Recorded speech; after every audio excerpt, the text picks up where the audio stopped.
Good morning, everyone, and welcome to the 7th International Day of Yoga. I'd also love to take this chance to greet all the fathers out there a happy Father's Day. So it's a beautiful Sunday morning, and I hope everyone is excited for a full morning of yoga. I know I am. All right, so it's lovely to see everyone joining in from their homes. And in fact, our early birds, we have a few, already have a great treat waiting for them, and they have an exclusive discount code from one of our sponsors, Yogi Manila. Our winners will be announced towards the end of the program. So please do make sure to hang in with us so that you see what prize you get. So this year, we bring you 7 different forms of yoga through our fantastic experts and practitioners that we've invited to join us here today.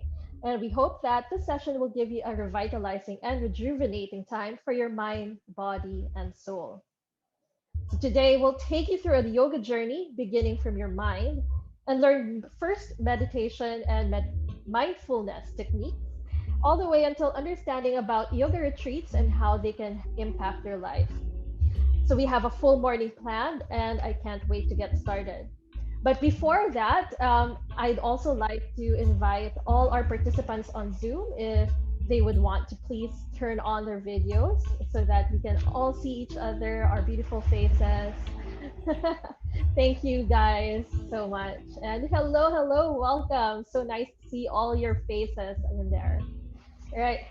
So how's everyone doing today? Are you all ready to get started? Give me a thumbs up. Woo, woo. Yes. All right. So nice to see everyone's energy. All right. So let's get started. First off, we have a welcome message from Miss Vishwanjali Gaikwad. She is the second secretary of the Embassy of India in Manila.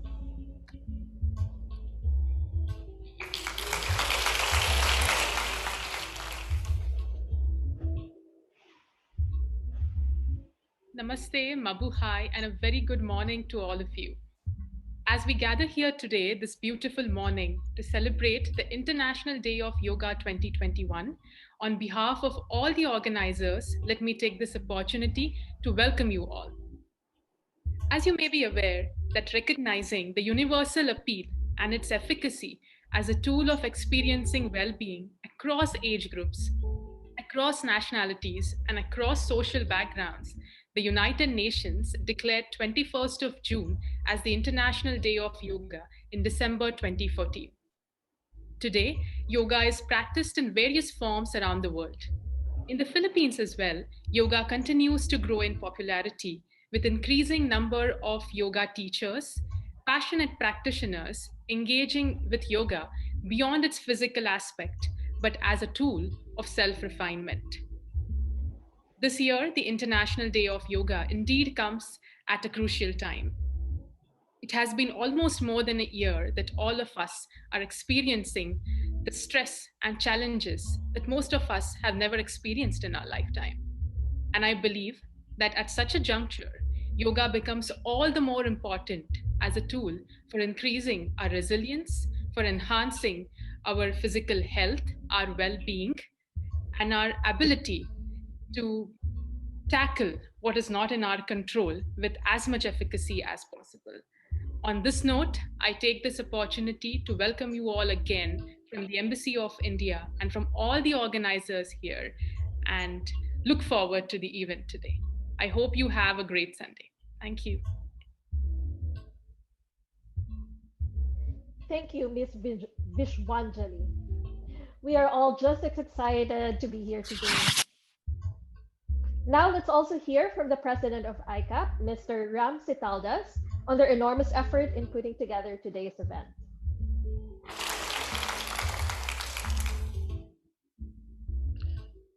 Good day to everybody today joining us. I'm Ram Sitaldas, President of the Indian Culture Association of the Philippines. We are fortunate to have such fantastic partners who have worked tirelessly to put together the 7th International Yoga Day. This is the second year that we are celebrating through and behind our screens, but tone and feeling of this gathering are brighter than ever. We at the Indian Cultural Association of the Philippines, or popularly known as ICAP, have had pleasure in collaborating with the Embassy of India, Manila, ICCR, Asia Society, and our dear friends from S. Myson, and of course, not forgetting the SM family, the C family, who has always been most generous towards the promotion of Indian culture in the Philippines. We hope this event brings you on a journey of yoga, as yoga has been India's gift to the world. We look forward to having you join us in the future events and activities as well. Thank you, namaste, and mabuhay.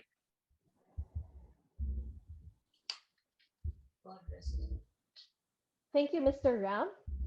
Today's event is made possible through the efforts of ICAP, or the Indian Cultural Association of the Philippines, the Embassy of India Manila, ICCR, Asia Society, and SMISON as our venue partner.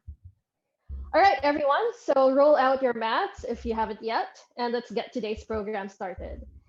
So, as a reminder again, it would be great if you would keep your video camera turned on if possible, as we join in on our sessions today. And first off, we have an introduction to Surya Namaskar by Miss Kathy Dario. Kathy completed her 200-hour yoga teacher training with Yoga Works USA in 2016. Since then, she completed further studies in yin yoga, prenatal and postpartum yoga, kids yoga, and trauma informed yoga in various certifying bodies. She is also a certified personal trainer and bar instructor. She is the co founder of Move and Flow Philippines, or Move and Flow PH, an online fitness community. Everyone, please welcome Miss Kathy Dario.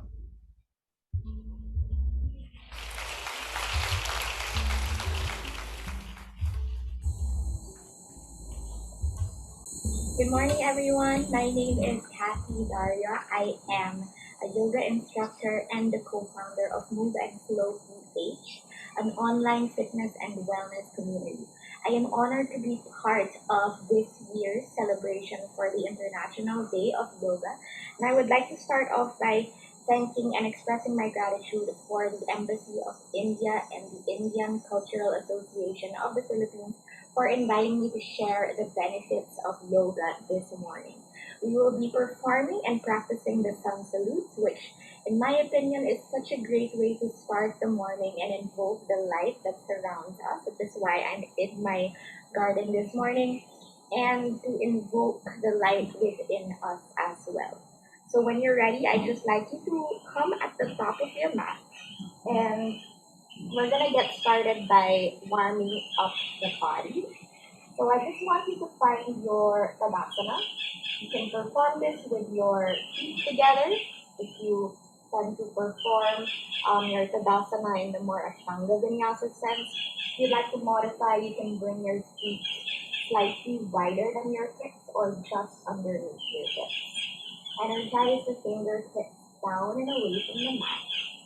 Shoulders roll away from the ears, and then lengthen the crown of the head. And then let's just start our practice today just by setting an intention. And let's take 3 cycles of the breath.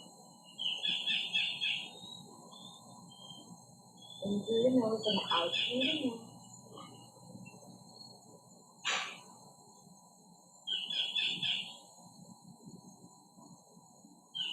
And then when you're ready, take your hands into your inflated chest.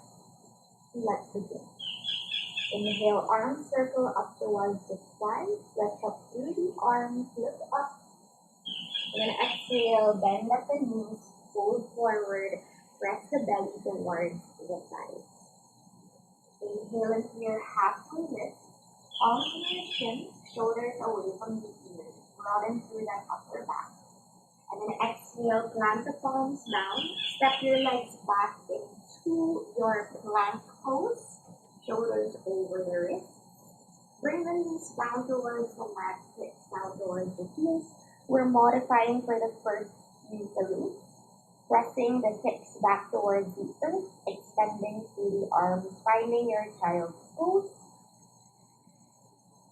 And then when you're ready, tuck the toes in, lift the hips up towards the sky, finding your downward facing dog. Let's stay in your dog for 5 breaths, pedaling out the heels. That's 1.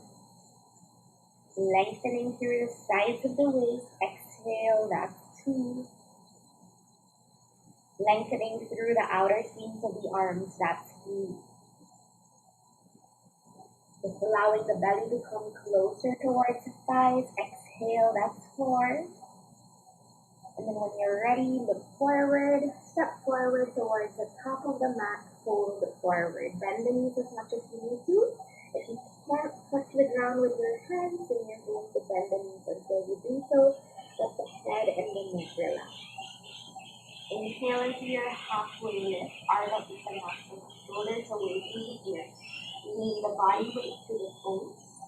Exhale, bend the knees, fold forward, head and the neck relax. Inhale, arms circle up towards the sky, gaze up, lift up. And then the hands come in prayer in front of the chest, again, invoking that light that surrounds us, acknowledging the light within us as well.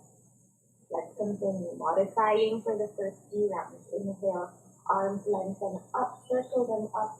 Exhale, bow down, fold forward, head and the neck relax. Inhale into your halfway lift, Ardha Uttanasana. Exhale, Uttanasana, fold forward, step the legs back briefly into plank and then lower the knees down towards the earth. Shift the hips down towards the heels, coming into your child's pose. Can you lengthen a bit more through the sides of the waist? Can you reach the fingertips just slightly more forward? Then exhale, tuck the toes in, lift the hips up and back. Downward facing dog, Ardha Svanasana. Pressing through the feet, pushing the hips up, really driving the tailbone back. So stay here for 3 more breaths. Inhale, and then exhale 1. Inhale, and exhale 2. Let the head and the neck relax. Inhale, and then exhale 3. Look forward. Step forward, fold.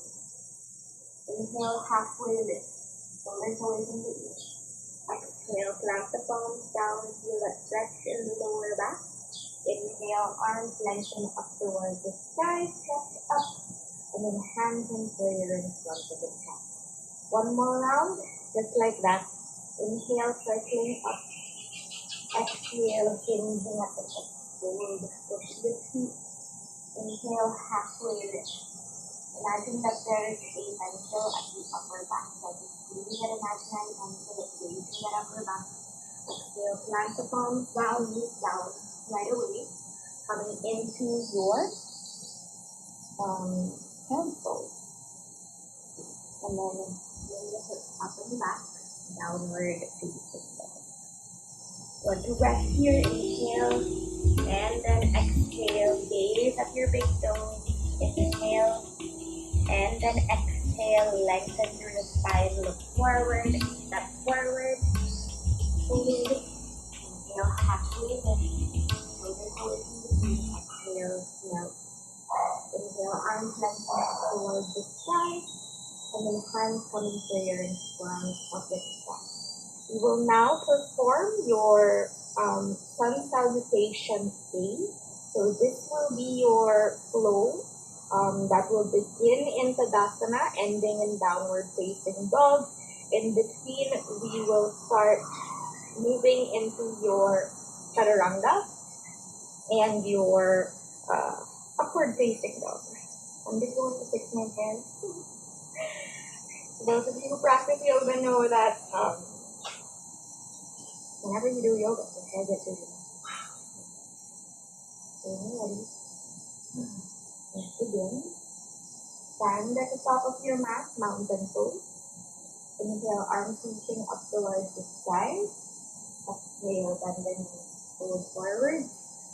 Inhale, halfway lift. Exhale, plant the palms down and fold. Step your legs back into your plank. We're gonna hold it here for a few breaths. I really want you to squeeze through those inner thighs. Locate the glutes, hug the glutes in. Lengthen the tailbone back as you hug the belly in. If this is too difficult for you, of course you can go walking with your knees down. And then once you're ready, everyone lower the knees down towards the mat. Shift your weight forward, pull the navel in tight, squeeze through the glutes, triceps to the midline, lower all the way down towards the mat. Coming into your cobra, baby cobra, hands by the rib cage, push the pelvis bone down, squeeze the glutes. Inhale, lift up through the chest, squeeze the shoulders back, lengthen the neck. Good, and exhale, lower all the way down to the mat. Tuck the toes in, walk the hands slightly forward, and tuck the toes in as you lift the hips up, downward facing dog.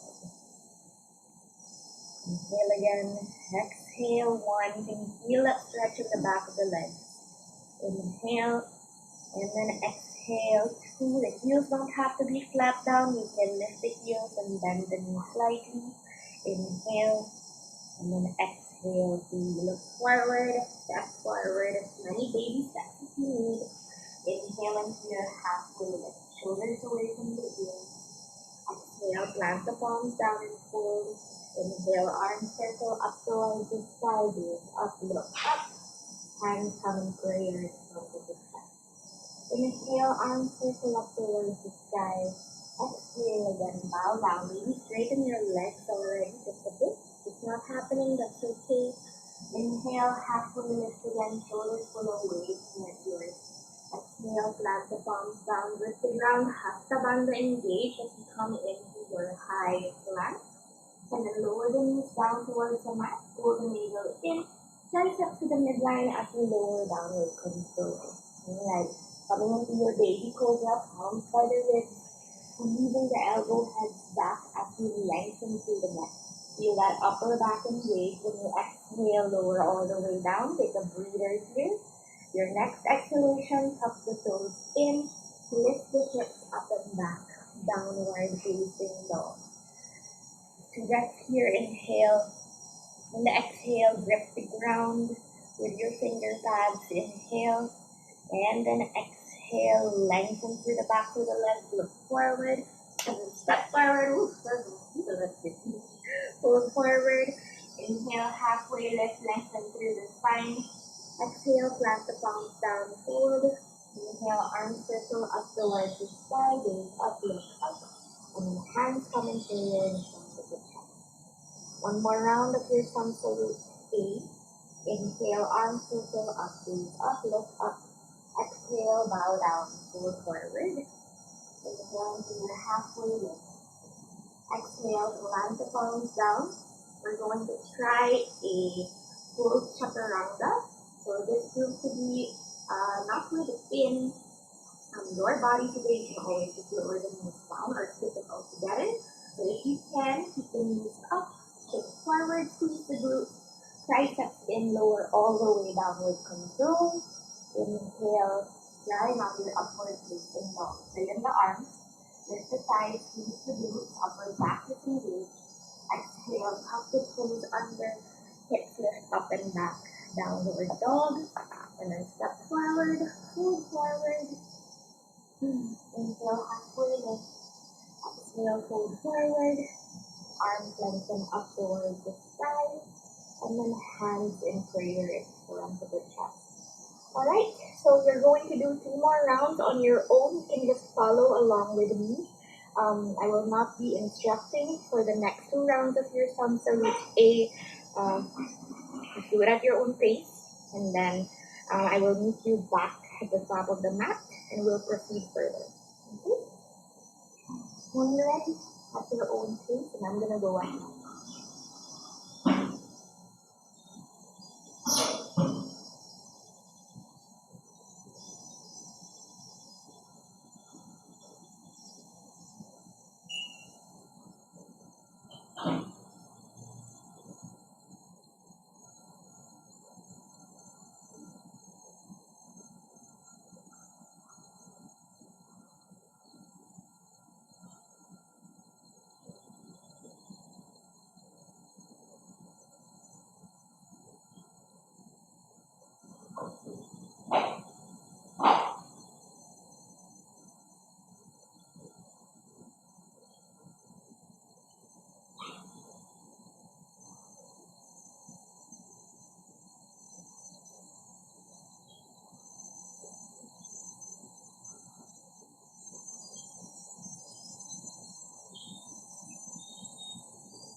finish up if you can.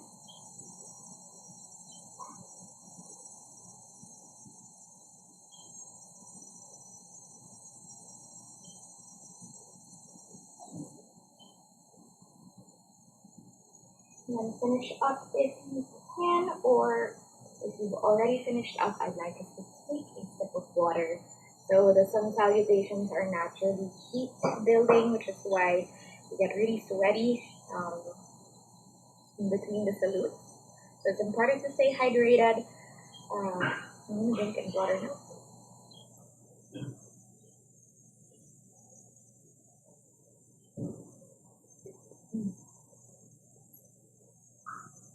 Let's now move to our sun salute C, which we will eventually build to your sun salute B rather. And this will involve performing a low lunge. So if you have sensitive knees, you can go ahead and grab a pillow or a blanket to pad your knee. Okay, so let's get started now. Standing at the top of your mat. Inhale, arms reaching up towards the sky. Exhale, fold forward. Just like earlier. Inhale into your halfway lift, shoulders away from the ears. Exhale, plant the palms down. Listen carefully. Step the right leg back. Lower the right knee down to the mat. If you have sensitive knees, so get a pillow or a blanket, put it under the right knee. And then inhale, arms reaching up towards the sky, finding your low lunge. Can you push through that left foot? Can you squeeze the inner thighs? Can you reach up through the arms? When you look up, take the palms together. Inhale. Exhale, put the hands down towards the mat.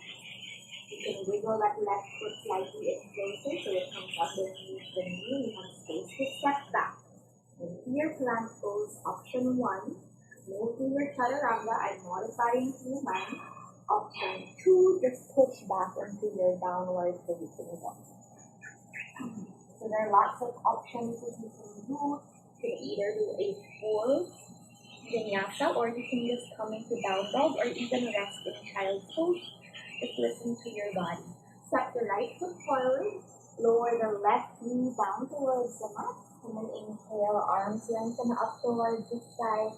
Once again, finding that low lunge, just like earlier, push through that right foot. I want you to feel that stretch in the frontal left hip, opening up the chest. Again, maybe you gaze up. Take your hands together, inhale, exhale, take the hands down towards the mat. And once you take your hands down to the mat, tuck the left toes in, and step that left foot forward, fold forward completely. Inhale into your halfway lift, open heart. Exhale, plant the palms down, relax the head and the neck. Inhale, arms reaching up towards the sky, and then hands come in prayer in front of the chest. Let's do one more round, shall we? Inhale, arms lengthen up, gaze up at the sky, saluting that sun.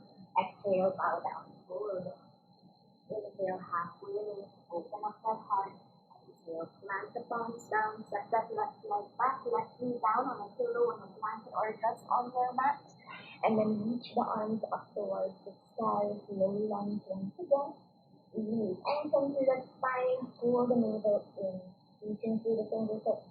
Exhale, take the hands down towards the mat, tuck the left toes in, straighten out that left leg. Plank, I'm modifying, coming back into my down dog. What about you? Are you going to move through a vinyasa? Or are you just going to modify?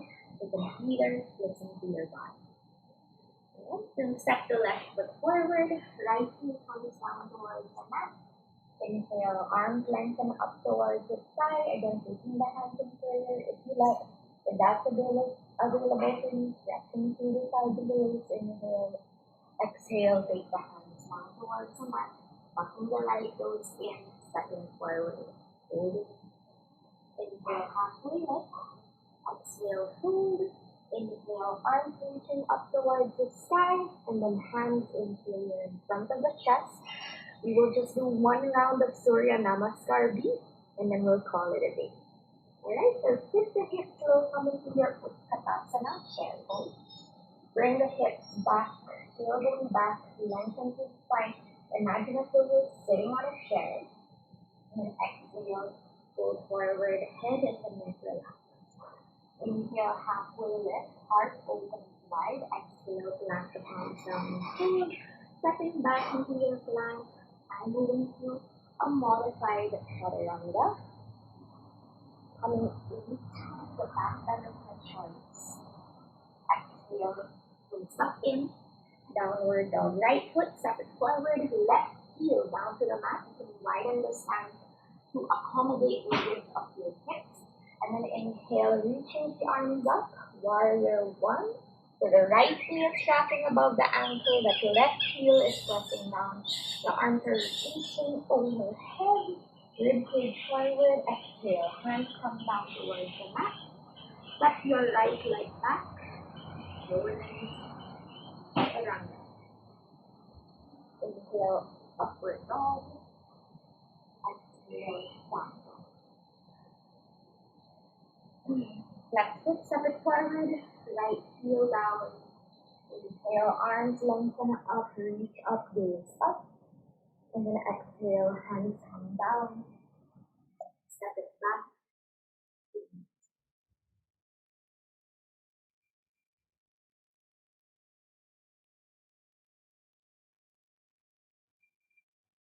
When you're ready, after dog, step your feet forward, hold. Inhale, halfway lift.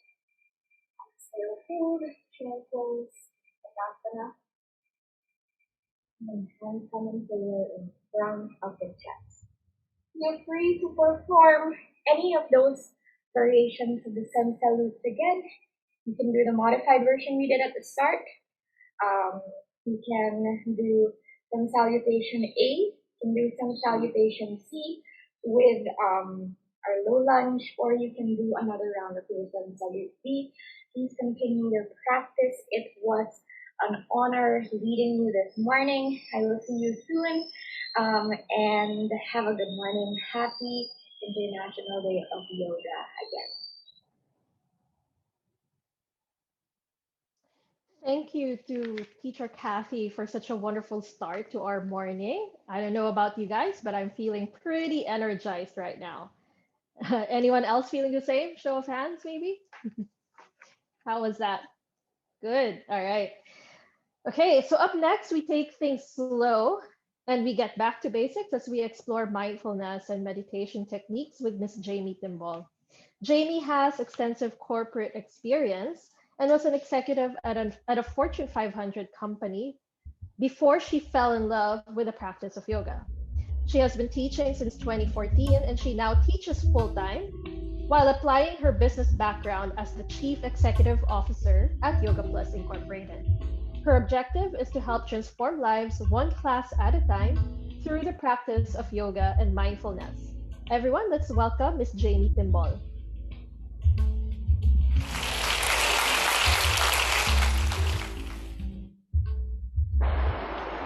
Namaste. My name is Jamie Timbal, and welcome to your meditation practice led by Yoga Plus. We are deeply honored and humbled to be sharing this practice with you on the 7th International Day of Yoga. The beautiful meditation practice is something that we want to share with everyone, and it's something that could be accessible as well. So it is a scientific method that allows for us to unite the soul and the spirit. What you're going to need today is just yourself, or if you have a couple of blocks to sit on, or a pillow, or a blanket, that would be great as well if you don't have a mat.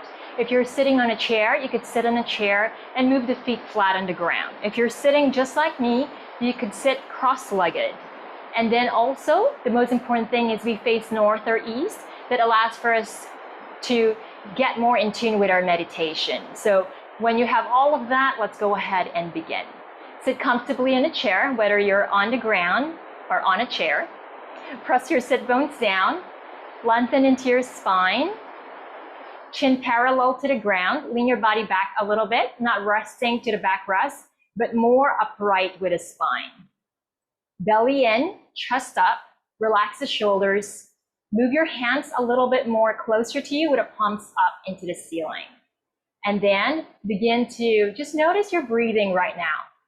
Feel that you're here in the present moment, nowhere else, not in the future, not in the past, just here, right and right now. Relax any tension in the body, let go of stress, worries, and anxieties. We're going to do some pranayama breathing, so that just allows for us to rinse the body, to flush it out of toxins, and to oxygenate it.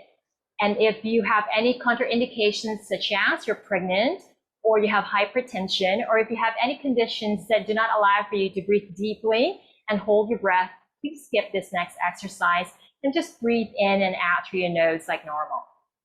Otherwise, we're going to inhale for 5 counts, pause for 5 counts, exhale for 5 counts, and then pause for 5 counts again. And we're going to do this 3 times, just so you feel the rhythm of the breath. My tip is to feel your breath from the 3 diaphragms, the pelvic diaphragm, the abdominal diaphragm, and the chest diaphragm, so you really can make it very long. And when you inhale, you're not straining. When you're holding, you're not straining. And when you exhale as well, it feels like it's a very natural progression of your breath. Let's begin. Take a deep breath to 5. Inhale. Pause. Exhale. Pause. Inhale. Pause. Exhale. Pause. Inhale. Pause. Exhale. Pause. Beautiful, just like that. Wonderful. And now we're going to clench our fists, and we're going to energize the entire body by tensing our entire body up, and then we're going to let go with a hasana like this. So tense, tense, tense, and then let go.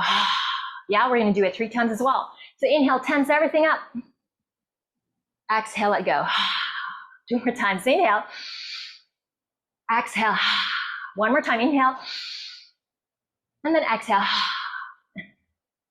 I hope that in itself allowed for you to release so much tension in your body and got you feeling lighter already right before we begin the meditation. So again, make sure that you're feeling comfortable. And the other thing I wanted to share about meditation is it's not just concentration, because we want to focus our attention inward and towards becoming one with our spirit, and then also with Creator, with a higher power or God. And so the intention is really very focused into that. And while there could be things that are around us, we want to move our attention inward and ultimately connect us to our spirit and the higher source, power or God. So come back into your really comfortable seated position, whether on your chair or down on the ground. And we're going to begin our visualization and mental expansion practice to prepare us for deeper meditations. This was inspired by Guruji Paramahansa Yogananda, who helped bring the scientific yogic method of meditation to the West in the 1920s, and then also taught us a lot about balanced spiritual living. And so focus your attention in the middle of your eyebrows. You could keep your eyes closed or focus on one gaze if the eyes are slightly open. And then feel yourself being enveloped by a huge sphere of light and joy. So imagine you're being enveloped by this huge sphere or bubble of light and joy. And imagine this bubble or this sphere becoming bigger and bigger, and it is starting to envelop your entire family. And then your home, your community, your village. It's expanding more and more to envelope your entire country, the continent that you're in, all of the continents in the world, the earth, the different planets, the sun, the moon, the planetary system, all of the galaxies, the universe. Everything has been enveloped and encircled by this beautiful sphere of joy and light. And imagine everything is floating like little bubbles within that sphere of joy and light.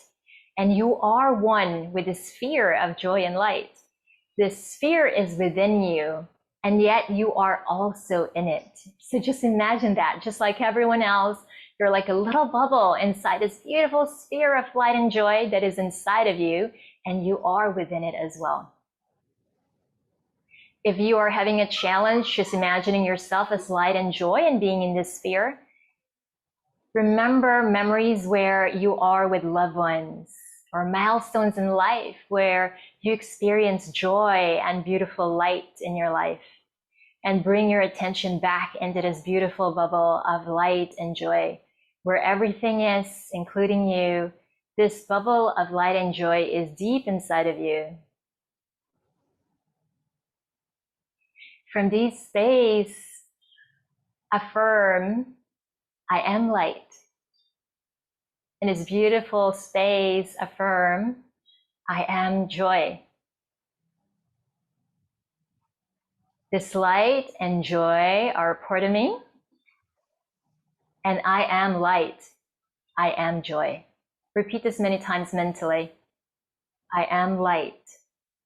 I am joy. I am one with my spirit.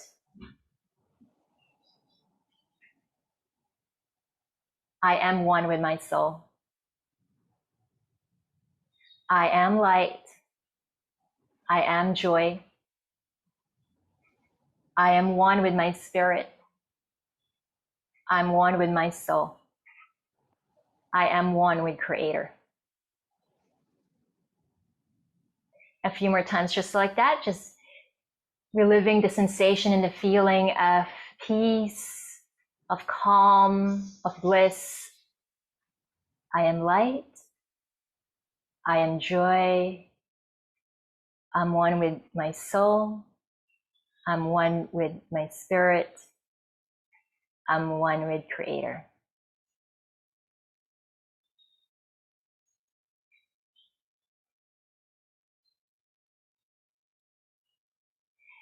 Slowly blink your eyes open just to see where you are right here, right now. And then know that you are more than this immortal body. You're more than this mortal body. You're actually immortal. And so remember the feeling that you had when you are enveloped by this sphere of light and joy, and go back to closing your eyes momentarily here. Remember this feeling where everything is inside of you, and you're also within this beautiful sphere of light and joy.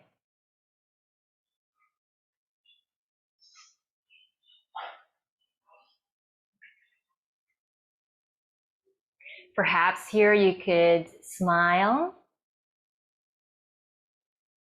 and then whenever you're ready, you can open your eyes. How was that for you? We hope that that simple practice will help you today. So as I mentioned, a few tips in meditating. Come into a really comfortable seated position, whether you are sitting on a chair or down on the ground. And if you're down on the ground, a mat, a blanket, a pillow, a cushion will help. Face north or east. Allow for the body to be really erect. Posture is extremely important so that we allow our life force to rise all the way up, giving us that sense of lightness and yet connectedness into the earth. And then visualization is extremely important to allow for us to expand our consciousness and our awareness. And that allows for us to dive deep into feelings that we would like to access within ourselves, getting us closer to who we are, our divinity, and ultimately uniting us with a higher power, with spirit, God, Creator. So thank you so much for this beautiful opportunity. Have a wonderful day ahead. Enjoy the classes. Namaste. Thank you, Jamie. That was a really great chance to take a breather. So I just wanted to check in again with our audience here, how everyone's doing. How did that make you feel, everyone? How are you guys doing? Thumbs up, maybe? You can feel free to use your reactions there on Zoom. Or, yeah, awesome. So nice to see everyone enjoying so far. All right. So let's make things a bit more exciting before we get into our next session. So how many of you fellow yogis know about asana?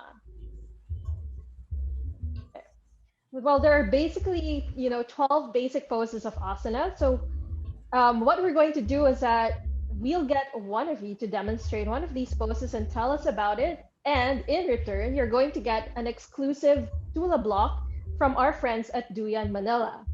So I actually have one, actually two here at home as well.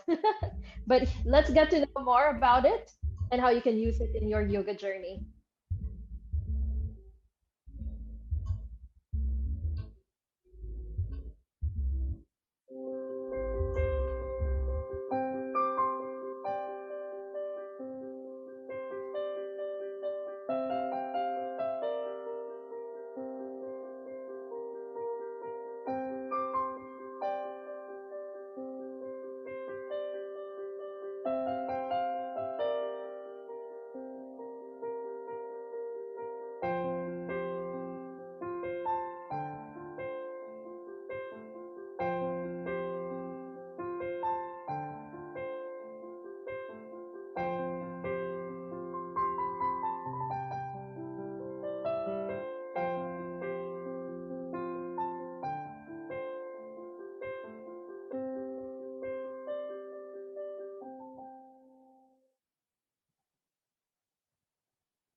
Now that's definitely something you guys want to get your hands on. Like as I mentioned, I have two of those here at home, and I probably even want more if I can, if I can afford it. But yeah, it's a great tool for your practice. So who would like to demonstrate a pose and talk a little bit about it? Just raise your hand, or you can use a reaction to raise your hand as well, and we'll pull you up on screen. Don't be shy. Come on, guys. Otherwise, I may have to just randomly call someone. You don't want that to happen. Yes? Yeah? No one. Come on, guys. It's really awesome. It's cork, very sturdy, very useful for your practice if you don't have one yet, especially. Anyone? Otherwise, I'm gonna have to claim that for myself. What do you guys say? Anyone? No one? No one? Is everyone? Oh, there you go. Finally, yay! Maha Hokson. Hopefully, I got your name right. She has two. I see you have two blocks, Yeah, but those are foam blocks, right? yeah. And they Yeah, help me with when I do my bakasana. yeah, yeah, for sure. Ooh, ooh, she's showing us her awesome bakasana. So strong. Okay. Awesome, Maha. What's the ask? Sorry, Hari. I just saw your chat. But I was asking if someone could, demonstrate one of the basic poses, which Maha just did. She just showed us one of the common arm balances, which is Bakasana or crow pose, and she did it really well. So good. Good job. Yay! So you get to win one Tula block from Duyan. So our organizers will just probably get in touch with you privately to coordinate that with you. Thank you so much. All right, so that was amazing again, as I mentioned, and congratulations once more. So as I said, yoga comes in many different shapes and forms, but at the base of it all is the common yoga protocol. So Mr. Chandru is an avid practitioner of yoga for almost 4 decades, guys. Wow, that's a long time. And he's been a teacher and a mentor to many. So he's often been dubbed as the godfather of yoga here in Manila, and he takes forward his mission of sharing his passion for yoga and the lifestyle it brings to everyone around him. He is also the president of Speedo Philippines. To get your own exclusive copy of the Common Yoga Protocol, follow the ICAP social page and download yours. Ladies and gentlemen, let's welcome Mr. Chandru Matani.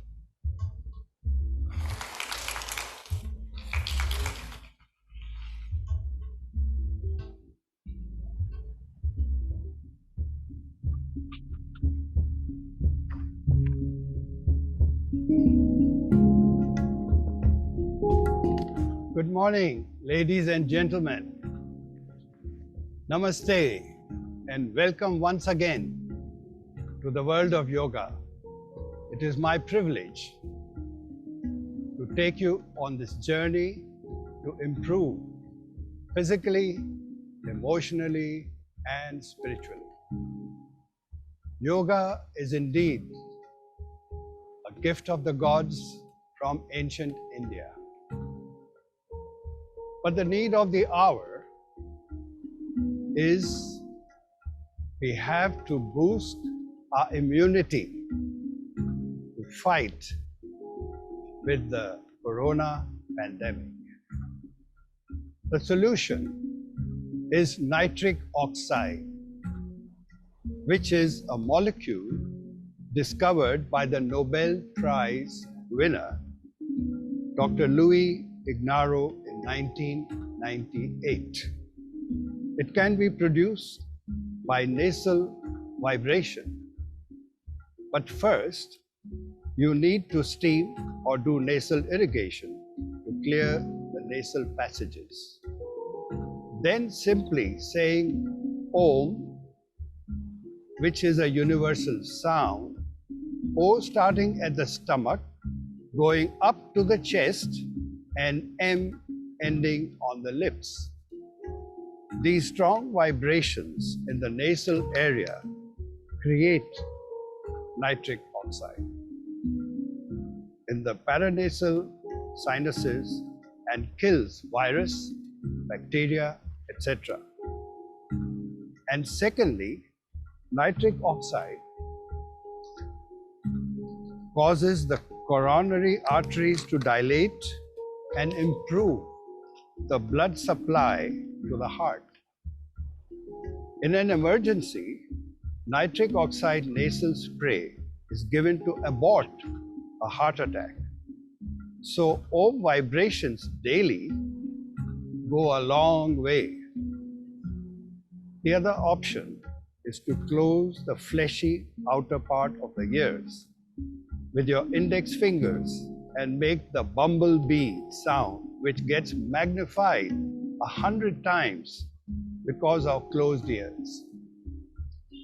It's that simple. There are many pranayam or breathing techniques in yoga, but the best way to boost your lung capacity is to simply hold your breath. Sitting straight on an empty stomach, using a stopwatch, hold your breath for about 30 seconds and work up to 60 seconds in a month's time. This acts as a bronchodilator and increases the antimicrobial activity in the lungs. Holding your breath induces the anti-inflammatory effect, strengthens the diaphragm, reduces stress, anxiety, and actually protects your brain cells, thus improving longevity. There are hundreds of benefits of yoga, but if you have never tasted honey, no matter what I say, you cannot imagine the flavor. So let's get a taste of yoga. We have Mr. Manesh Mehtani of Speedo, Philippines, Mr. Amar Daswani, Miss Madeline Pajarillo, and Miss Bea Chua of the Art of Living Philippines, and Miss Susie Fong to demonstrate the yoga postures. So please roll out your yoga mats and let's get started with the yoga protocol. So now let's get our double barrel gun out and we turn to the right and shoot there. Somebody is waiting for you or trying to get after you. Turn all the way behind you, please. Yes. Then slowly coming forward. Come forward, please. And then to the other side. And then back again. Now we loosen up the knees.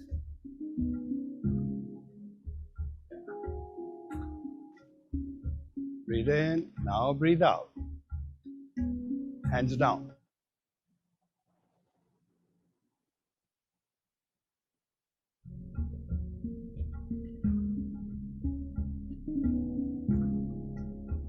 Breathe out. Breathe in, breathe out.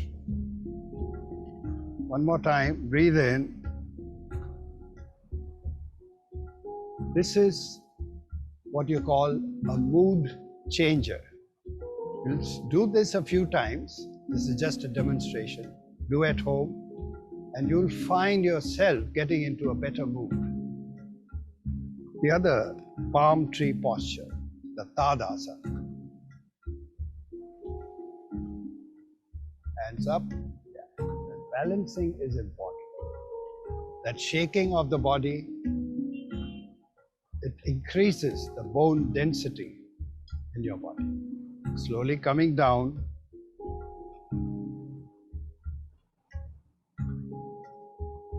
And the very important one now, with your hands, stretch backwards and slowly go down, touching your toes. Breathing out as you go down.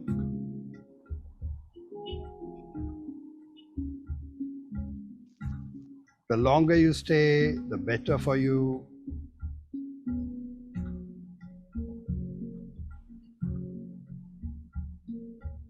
This actually extends your life. So if you can do this every day, believe me, you'll be very, very healthy. Slowly come up, please.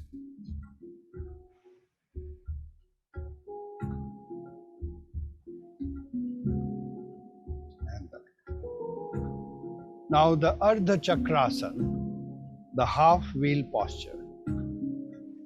Put your hands on your waist at the back and slowly bend backwards.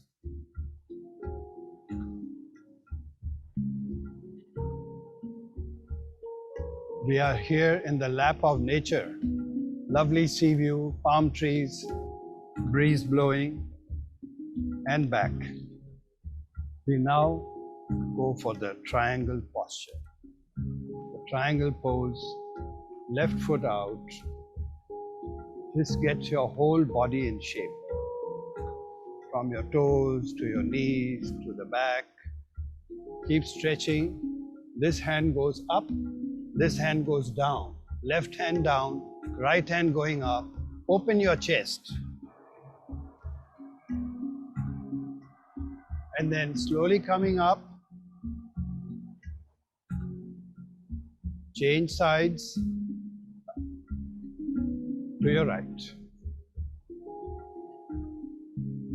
Look up at your left hand. Feel the changes in your body. Feel what's happening. All your muscles in the body are in play now. Slowly come up and staying there. Just turn for the warrior pose. This is known as the warrior pose. Very, very important in yoga. Bend down a little more. There you go. And look up at the sun. And coming up,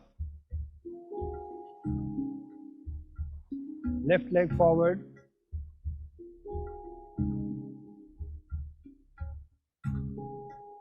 There you go. Keep going down. As long as you are out of your comfort zone. Remember, no pain, no gain.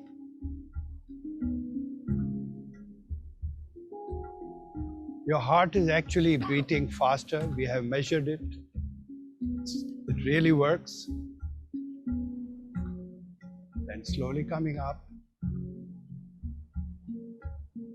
Now go to the sitting postures. What a relief. So now we move into the Vajrasana, which is actually a sitting posture for the warrior. So please, left leg, then the right leg.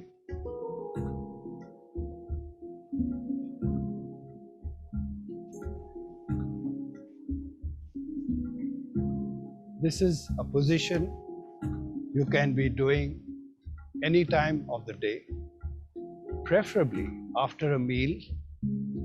Your meal will be digested 2-3 times faster if you can sit in this.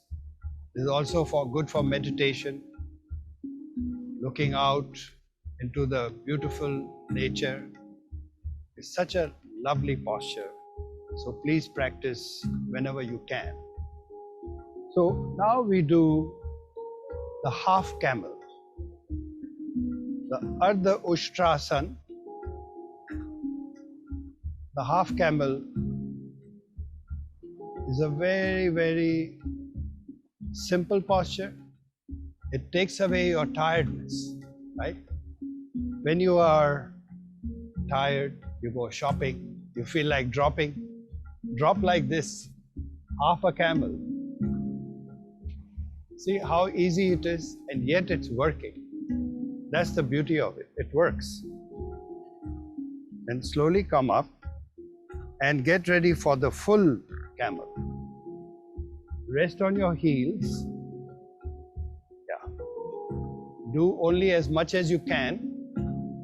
This is the opposite of when you are sitting down, like watching TV. This is the opposite. Your back gets a relief.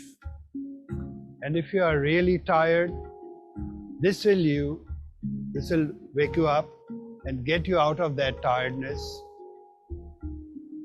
Put your chin on the floor, but look forward, okay? Looking forward, put the chin on the floor, stretch, relax. As you keep on doing these, you'll realize you can do a longer time. So I do recommend make yoga a regular practice, and try to start with half an hour a day, and then you'll realize you need to do 1 hour a day to cover so many postures, breathing techniques.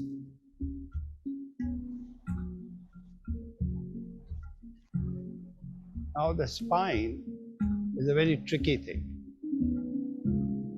If your spine is flexible, you are young. So an old man can be a young man, or a young man can be an old man.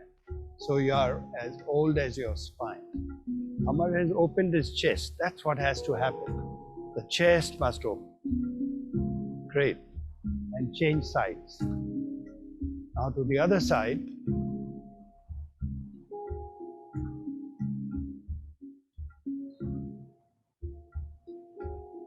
In case you are constipated, this will help you.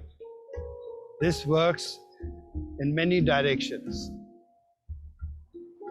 That's important to remember. When you're doing any posture, smile. It'll take the pain away. This is known as the crocodile posture, Makarasana.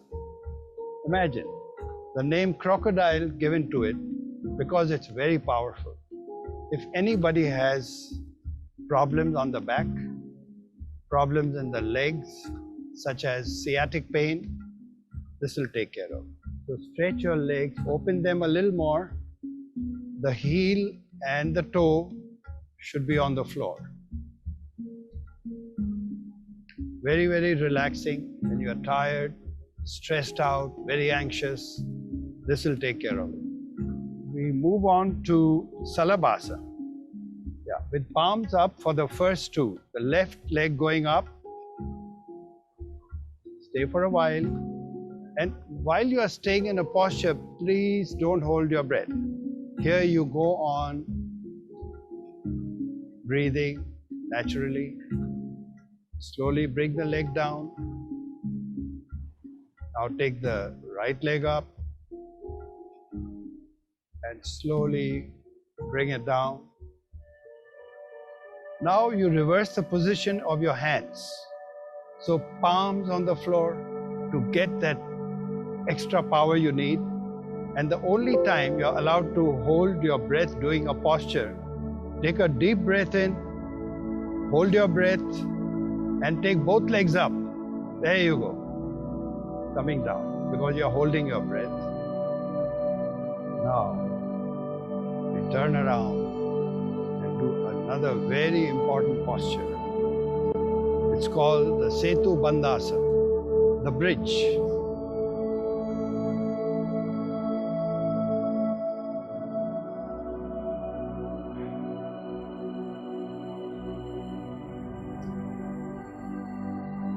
This also works on your core, on your back, very good for losing weight, and then slowly down. Now to create more balance in the body, a simple exercise, we lift the legs just straight up, 30 degrees angle. This is the plow, right? You know, these farmers, they hold the plow and in the field, that's the angle. Very powerful. Okay, slowly coming down. And then for the second half of the posture, we go to 90 degrees. And the right way to do it is this pointing up. You can slowly come down for one of the most important postures, the Pavan Muktasana. Where is Pavan? Bend your knees, catch your knees. This will digest your food, take away constipation, take away some extra pavan which you may have in your system.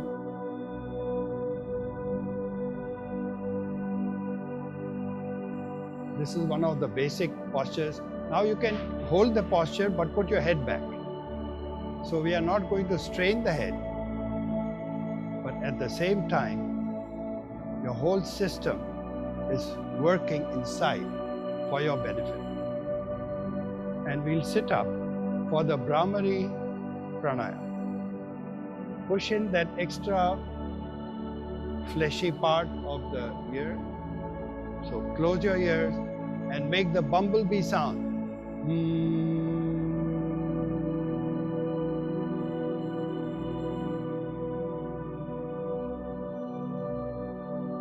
And because you have closed your ears, you can hear the sound, the resonance, 100 times louder vibrations.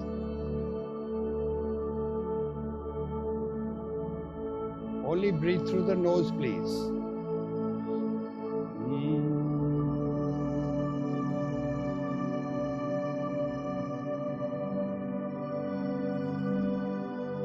This is very relaxing also. It will reduce your pressure in case you are hypertension. Excellent for that. Then right hand on left hand. The Om vibrations starting from the stomach, going up the chest as we discussed earlier. This creates nitric oxide in your body. One more time, from the stomach. Oh, starting from here, oh.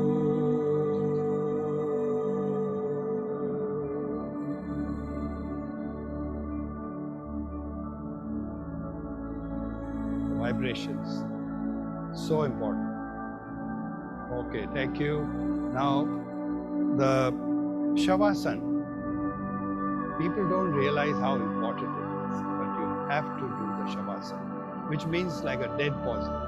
So just pretend, lie down lifeless. This is where the individual soul starts connecting to the universal soul. It's like completing a small journey of a yoga session ending like this, what it does, when you get up, you're very calm, satisfied, and more than anything else, you're very happy. But before you come up, please turn to your right side. Always remember, for 30 seconds, this is your yoga protocol. Get a copy. You can even get it on the Google and refer to it every day and get started. After this event, we'll be sharing this book, the link on the ICAP page. So make the most of it. Happy doing yoga with you. Thank you very much.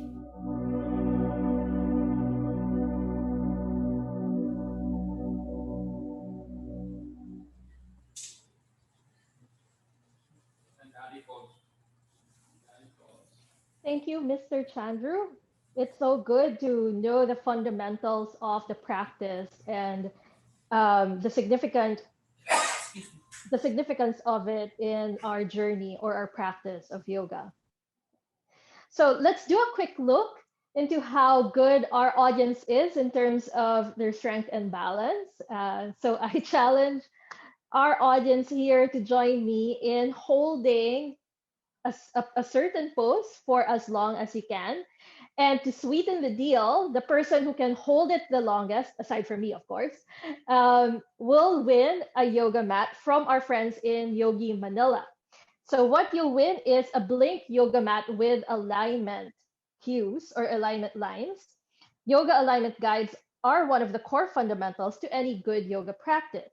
They help reduce the risk of injury while improving posture, and it also helps to maximize the benefits of a thorough practice. And this mat will also come with a carry-on rope mesh bag and a 100 ml yoga mat spray or cleaning spray. So, all right, everyone, let's get started. I'll cue when the timer will begin so that we all start at the same time. May the odds ever be in your favor. Come on, guys, let's all do it. Okay. So I'll start the pose with you. And as you know, I'm also a yoga teacher myself. So I'll cue you how to get into the posture. And just so you can mentally prepare yourself, we're actually going to be doing Utkatasana or chair pose. All right. So stand anywhere on your mat, middle, top. Okay. And you can either have your feet hip width distance apart, or you can step the feet together. So either is fine. Take a deep breath in, and then as you exhale, bend the knees, sit the hips down low, and then reach your arms up. So you can see that maybe you'll be able to see your big toes beyond the knees. If not, see if you can shift the weight back a little bit so that you can start to see the toes. And make sure you're not arching the back here. So keep a nice neutral spine, tailbone lengthening down to the floor. Relax the shoulders. Maybe you'll start to feel those thighs burning. Doing good. Hold it, hold it. And hopefully our timer clock is here. Get it started. And let's see how long the person who holds it longest can hold it for. Are we talking seconds? Are we talking minutes? Make sure to breathe. Your breath will help you here. Inhale through the nose. Exhale through the nose. Breathe, guys. Breath is such an important part of the practice. Everyone's staying so strong. I love it. You guys are such beasts. Whew, doing good.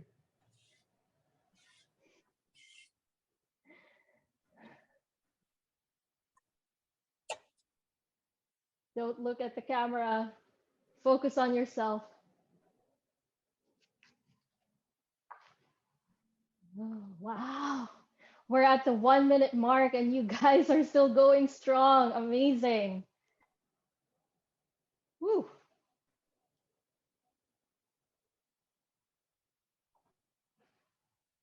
I love it. Such great energy, guys. Everyone wants the mat. I know I wanted it too. All right, some of them are giving up, but some are still staying strong. Oh my gosh, I love it.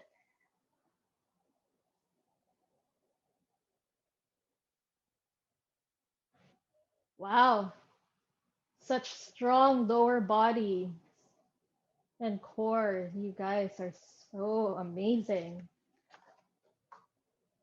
They really want that mat. I can see the determination on their faces. No, no, no, don't give up. Don't give up. You can do it.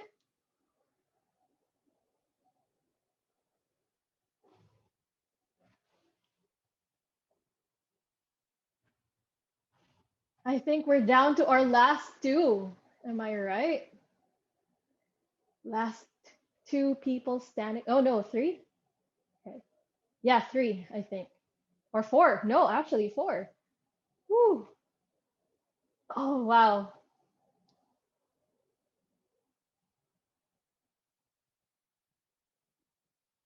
Yeah, I know that mat is really, really nice. It's worth the long hold.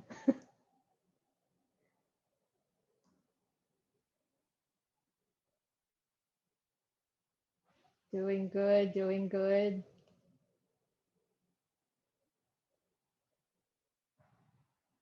Wow, guys, we're at the 3 minute mark and you're still here. I wasn't sure how long people would be able to stay, but you guys have surprised me.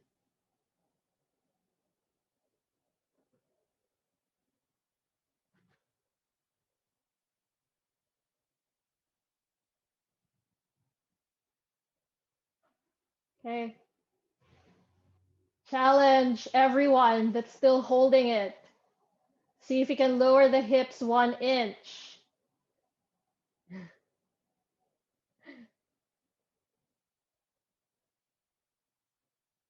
Should we speed this up? Make it a little more challenging? See who can survive?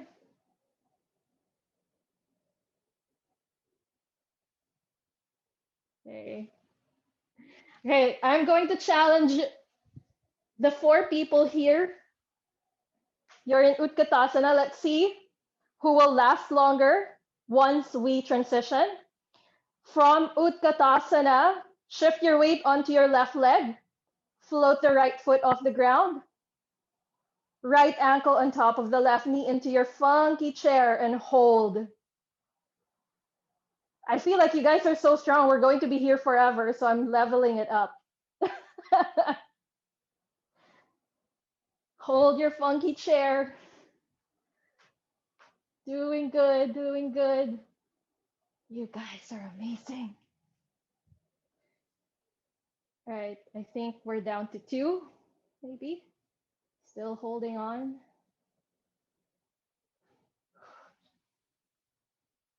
Who's gonna go for the win?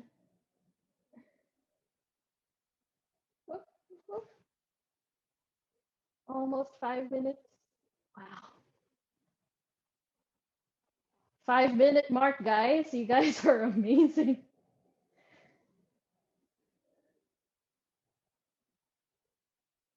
Oh,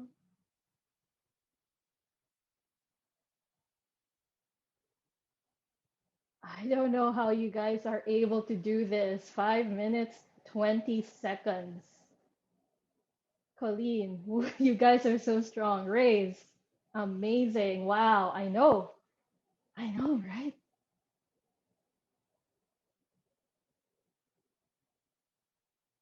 Wow. Maybe I should have told you guys to hold crow instead.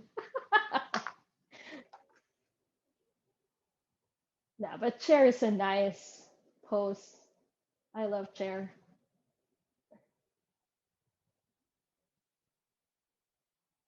Okay. Holding on for almost 6 minutes now. 6 minutes. And still in the race. Oh, oh, oh, oh, oh. Focus. Oh, and we have a winner. Sorry, I can't see the name. Hang on. But amazing, amazing, strong, strong women and endurance. Sorry, I can't see your name, but girl in the red shirt, you've won. You can get out of the pose. Amazing. Sorry, some. Okay, sorry. The name is so small. I can't really see your name. I wish I could say congratulations by name, but you did amazing. Right, and you win a yoga mat that also comes with a bag and a mat spray. You rock. All right. So, okay, I'm gonna give you guys, just a few seconds to take a quick break, take a sip of water. All right, before we get started with our next one. Okay. Okay. So while you guys are still recovering from that challenging pose, number one, I will do a quick plug about myself. Huh. No, but really, as I mentioned, I'm a professional yoga teacher as well, and aside from hosting this event, so um, hope to see you guys in any of my classes as well. Move well with Jen Non. All right. Okay, next up, we have a wonderful segment from Soul Speak Yoga on yoga for wellness. So this is something we're all very attuned to, especially in our lifestyles today. And we will be guided by Mosh Reyes, who is a registered yoga teacher and a certified meditation coach. He is also the co founder of Soul Speak Mindfulness and Yoga Retreats. He has spent the last 5 years facilitating numerous mindfulness retreats around the Philippines and in New Zealand. Mosh's teaching style combines his academic understanding of Eastern philosophies together with his knowledge and research in the fields of neuropsychology and quantum mechanics. Currently, Mosh runs monthly yoga and meditation retreats in scenic destinations around the country, and he has found fulfillment in helping people deal with the challenges of our times. So now let's all welcome Mosh Reyes.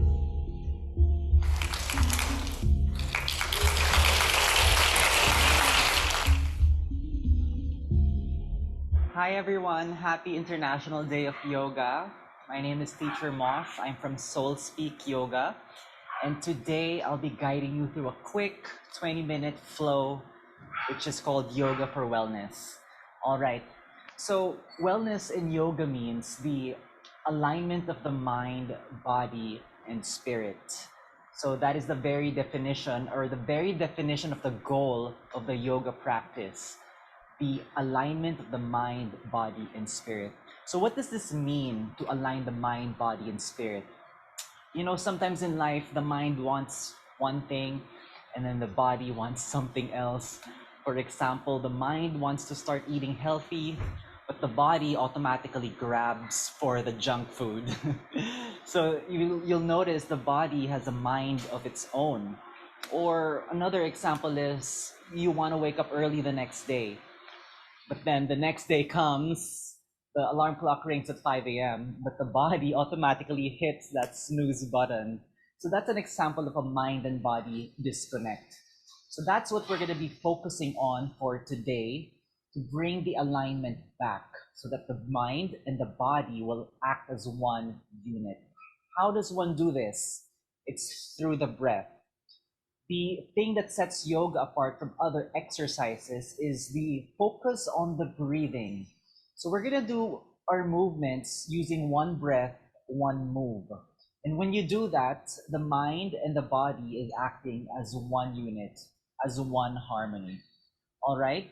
So don't get too frustrated if you don't get to do every movement with every breath cue. Just allow the body to get into it by itself.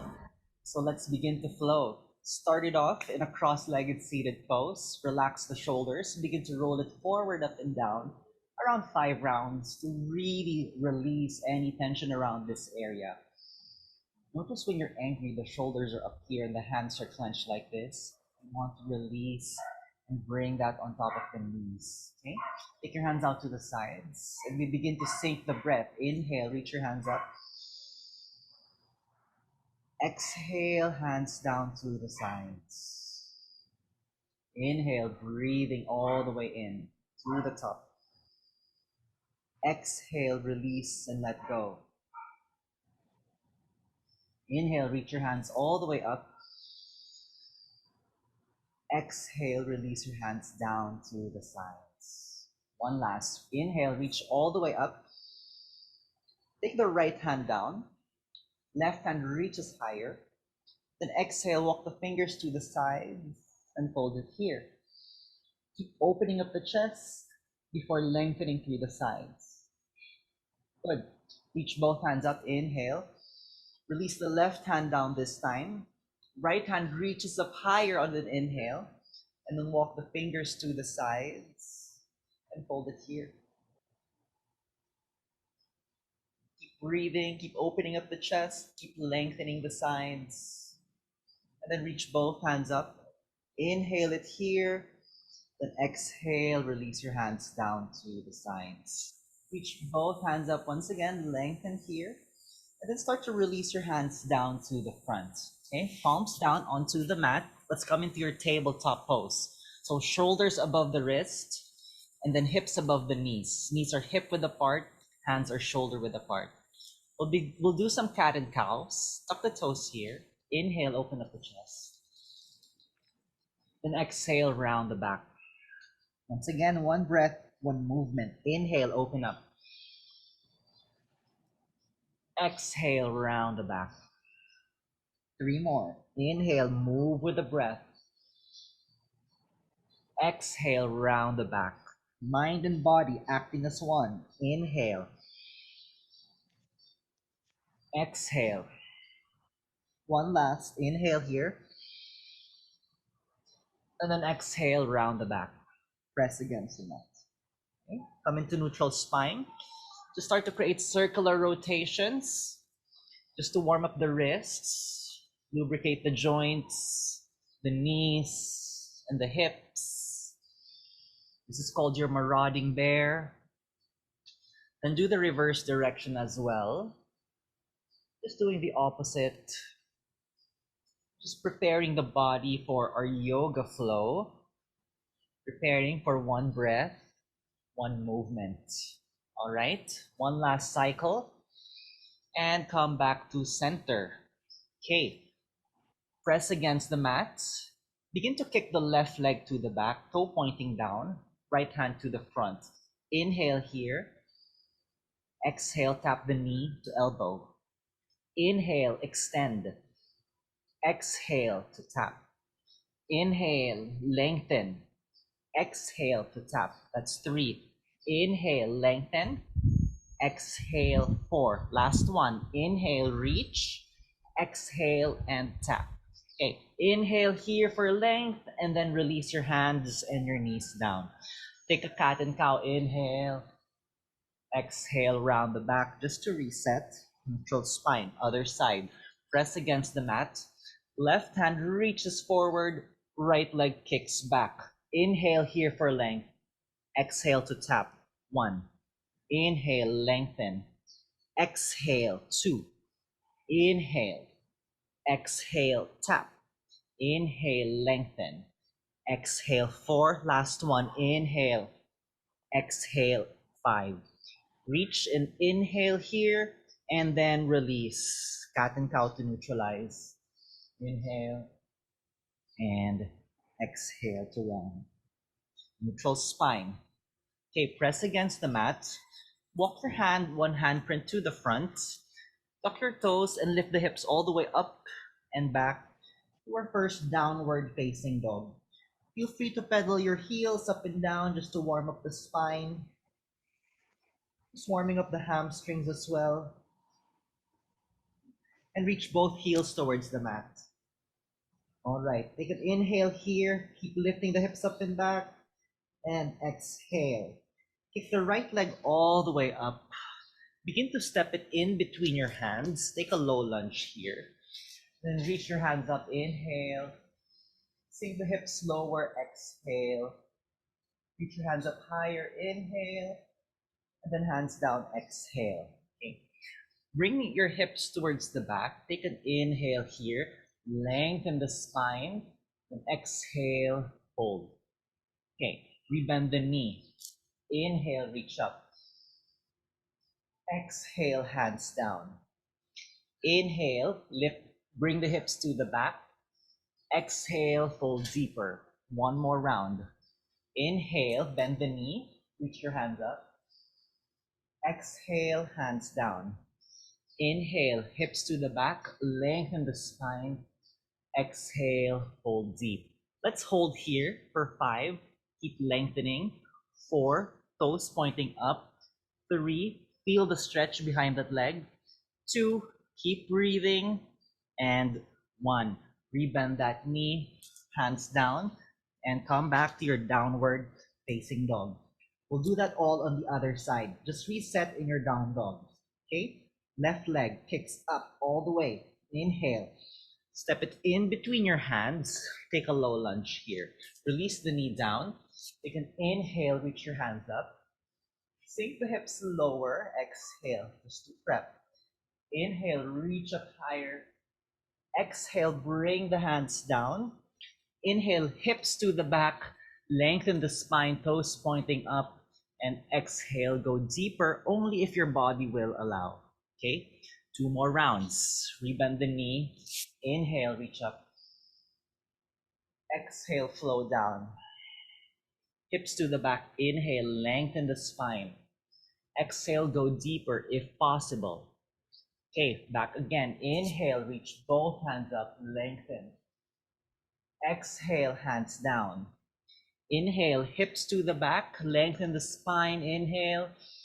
Exhale, fold deeper. Stay here, toes pointing up. Feel the stretch behind that leg for another 4. Breathe. 3. Feel the stretch. 2. And 1. Rebend the front leg here. Okay, hands down. Come back to downward facing dog. All right. Stay here in your down dog. We'll prepare to activate the core. Okay, so keep pressing against the mat.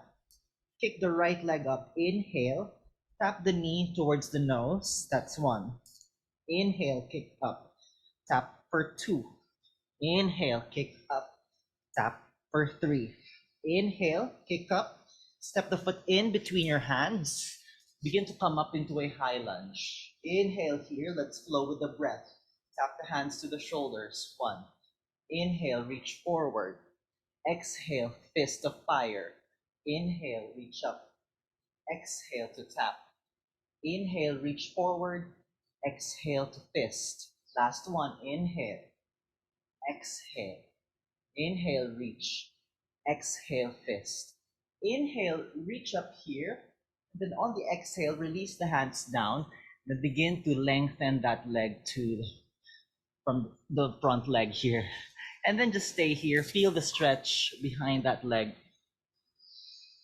And just hold. Feel the stretch. Another 3. And 2. And 1.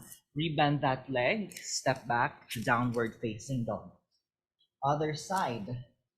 Keep pressing forward against the mat. Left leg kicks up. Inhale. Tap knee to nose. Exhale 1. Inhale, kick up. Exhale 2. Inhale, kick up. Exhale 3. Inhale, kick up here. On the exhale, step it forward. Come into your high lunge. Reach both hands up. Inhale. Exhale to tap. Inhale to reach. Exhale to fist. Inhale. Exhale. Inhale. Exhale. Last one. Inhale to reach. Exhale to tap. Inhale forward. Exhale to fist. Inhale, reach both hands up. Release your hands to frame that front foot. And then stretch the front leg here. And then fold. Just stay here. For 5, 4, 3, keep feeling the stretch. 2, keep lengthening the hamstring.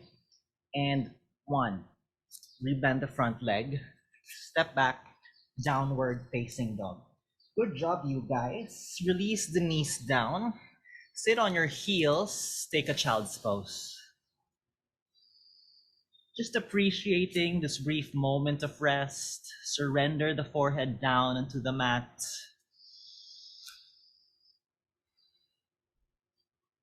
And then start to gaze forward. Walk your hands back towards the body. All right. Start to cool down a little bit, focusing on some stretches. Release your hips down to one side, and then extend the legs forward. Toes pointing up. Really lengthen the spine up. Take your hands into prayer.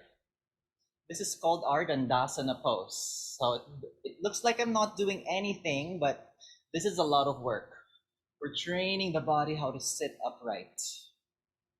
Okay, reach both hands up, inhale. On the exhale, fold forward, reach for whatever you can reach. You might be here on the shin, that's fine. On the ankle, that's fine. Or on the toes. Wherever you are, inhale to lengthen the spine, reach the chin forward. And on the exhale, see if you can go deeper into the pose. If your hamstrings are still too tight, you can slightly bend it. If you feel like you can go deeper, you can lengthen those hamstrings, lengthen the spine, and stay in your forward fold. Just for another 3, 2, and 1. All right, release, rise up, bring your hands behind, bend your knees. Let's just reverse. Open up the chest as you inhale, and lift your hips up as you exhale. Reverse tabletop here. And then slowly release your hips down. You can do the reverse tabletop again, or if you want to go further, extend your legs to the front, feet together, point the toes, open up the chest as you breathe in. Exhale, reverse plank.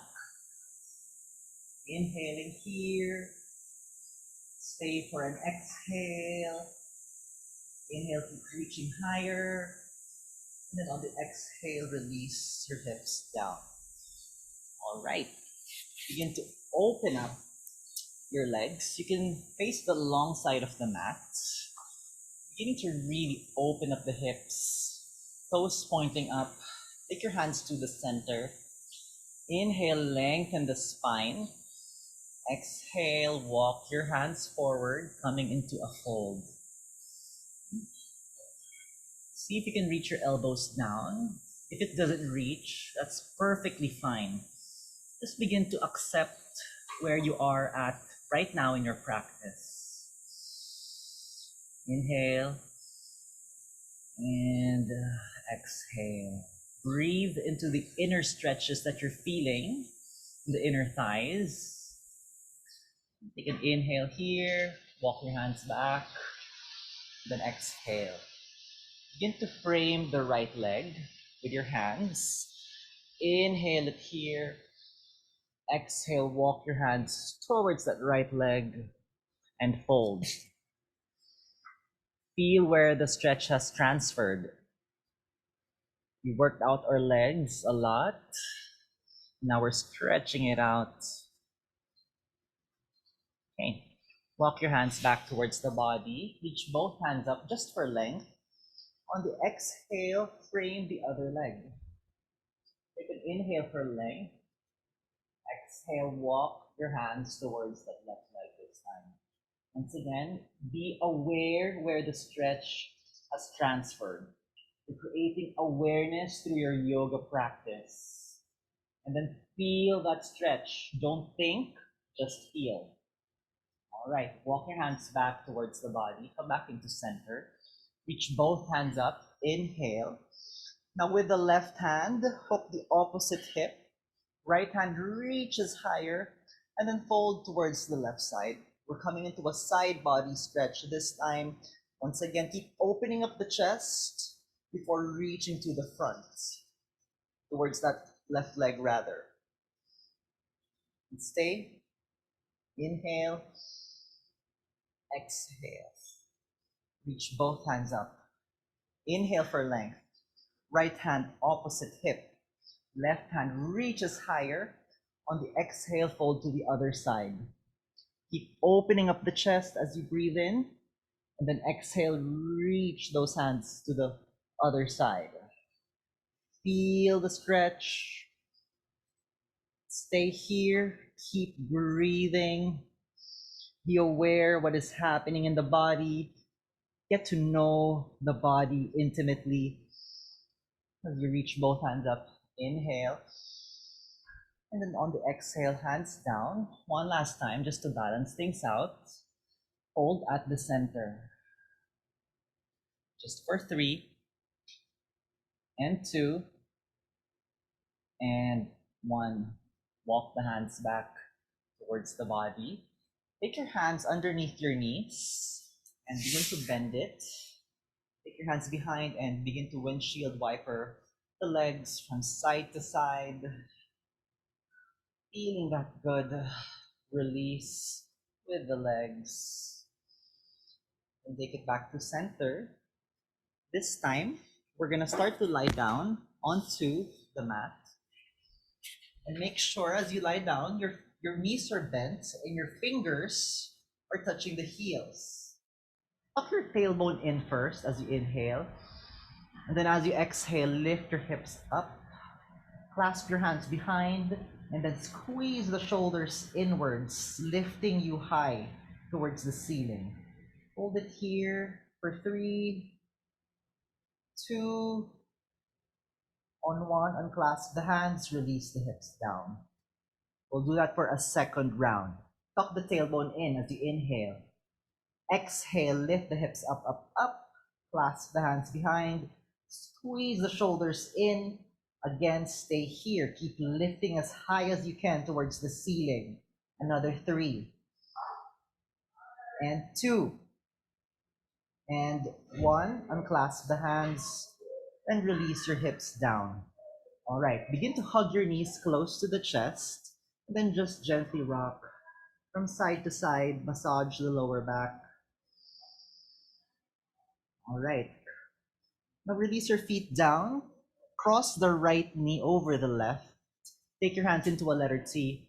Release your knees to the left side. Come into your twist. You can use your hand to support your knees down and then look towards the right side. And just let go. Allow the body to surrender. Allow gravity to do most of the work. Coming into the spinal twist, really beginning to cool down. And then bring your knees back to center. Change the cross and release it to the other side. You can bring your hand to support those knees down. Look to the left. Extend the left hand out to the side. Let gravity do most of the work here. Twisting the spine, relaxing into the pose. Just breathe, melt into the pose.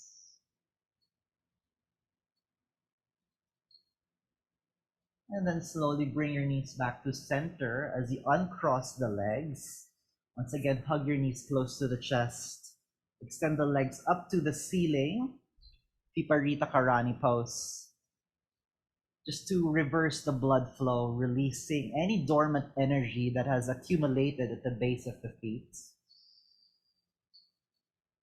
And our last pose, happy baby. Bend your knees, reach for the outer blades of the feet, and then feet facing towards the ceiling.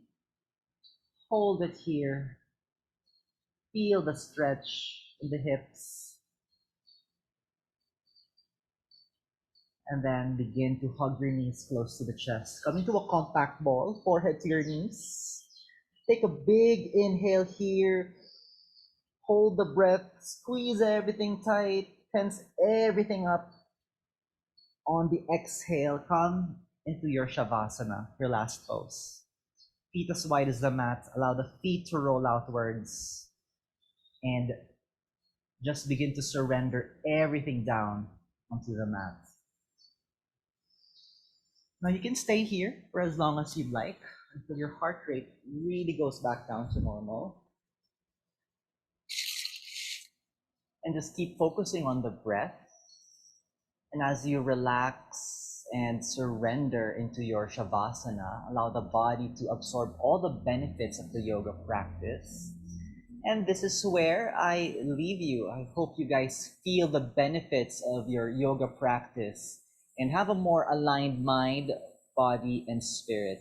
Keep remembering one breath, one movement. It's all in the breath. Thank you everyone for letting me guide you into your Vinyasa yoga practice. My name is Teacher Mosh from Soul Speak Yoga. Namaste.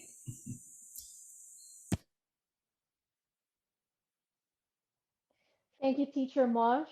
That was a lovely session. I enjoyed it. What about you guys? Did you love it? Did you enjoy it? Woo! All right, cool. Okay, so it's been great seeing everyone, practicing with us, flowing with us, and participating in the program, and as well in all the giveaways and contests that we've done so far. And please do stay with us. We have more exciting prizes and giveaways coming up in the next half of the program. We're roughly halfway through so far. So, next up is we have a segment from Flow and Recovery. Joining us is Karina Silerio, who will be talking about yoga at home and with family. So Karina discovered yoga in 2012 and she became a certified hot yoga teacher in 2014 under the Absolute Yoga Academy. In the same year, she started a yoga community, hashtag Yoga with Karina, and she completed 800 plus hours of yoga teacher training up to date. Wow, that's a lot. Her mission is to share the benefits of yoga to others to enhance an individual's well-being. She wants her students to be well, to be pain-free, to be grounded, and have a stronger mind, body, and spirit. Let's all welcome Karina.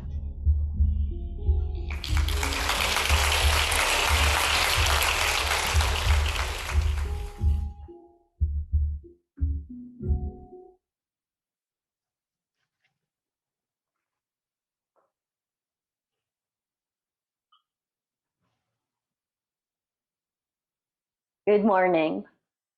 My name is Karina and I am from Flow and Recovery.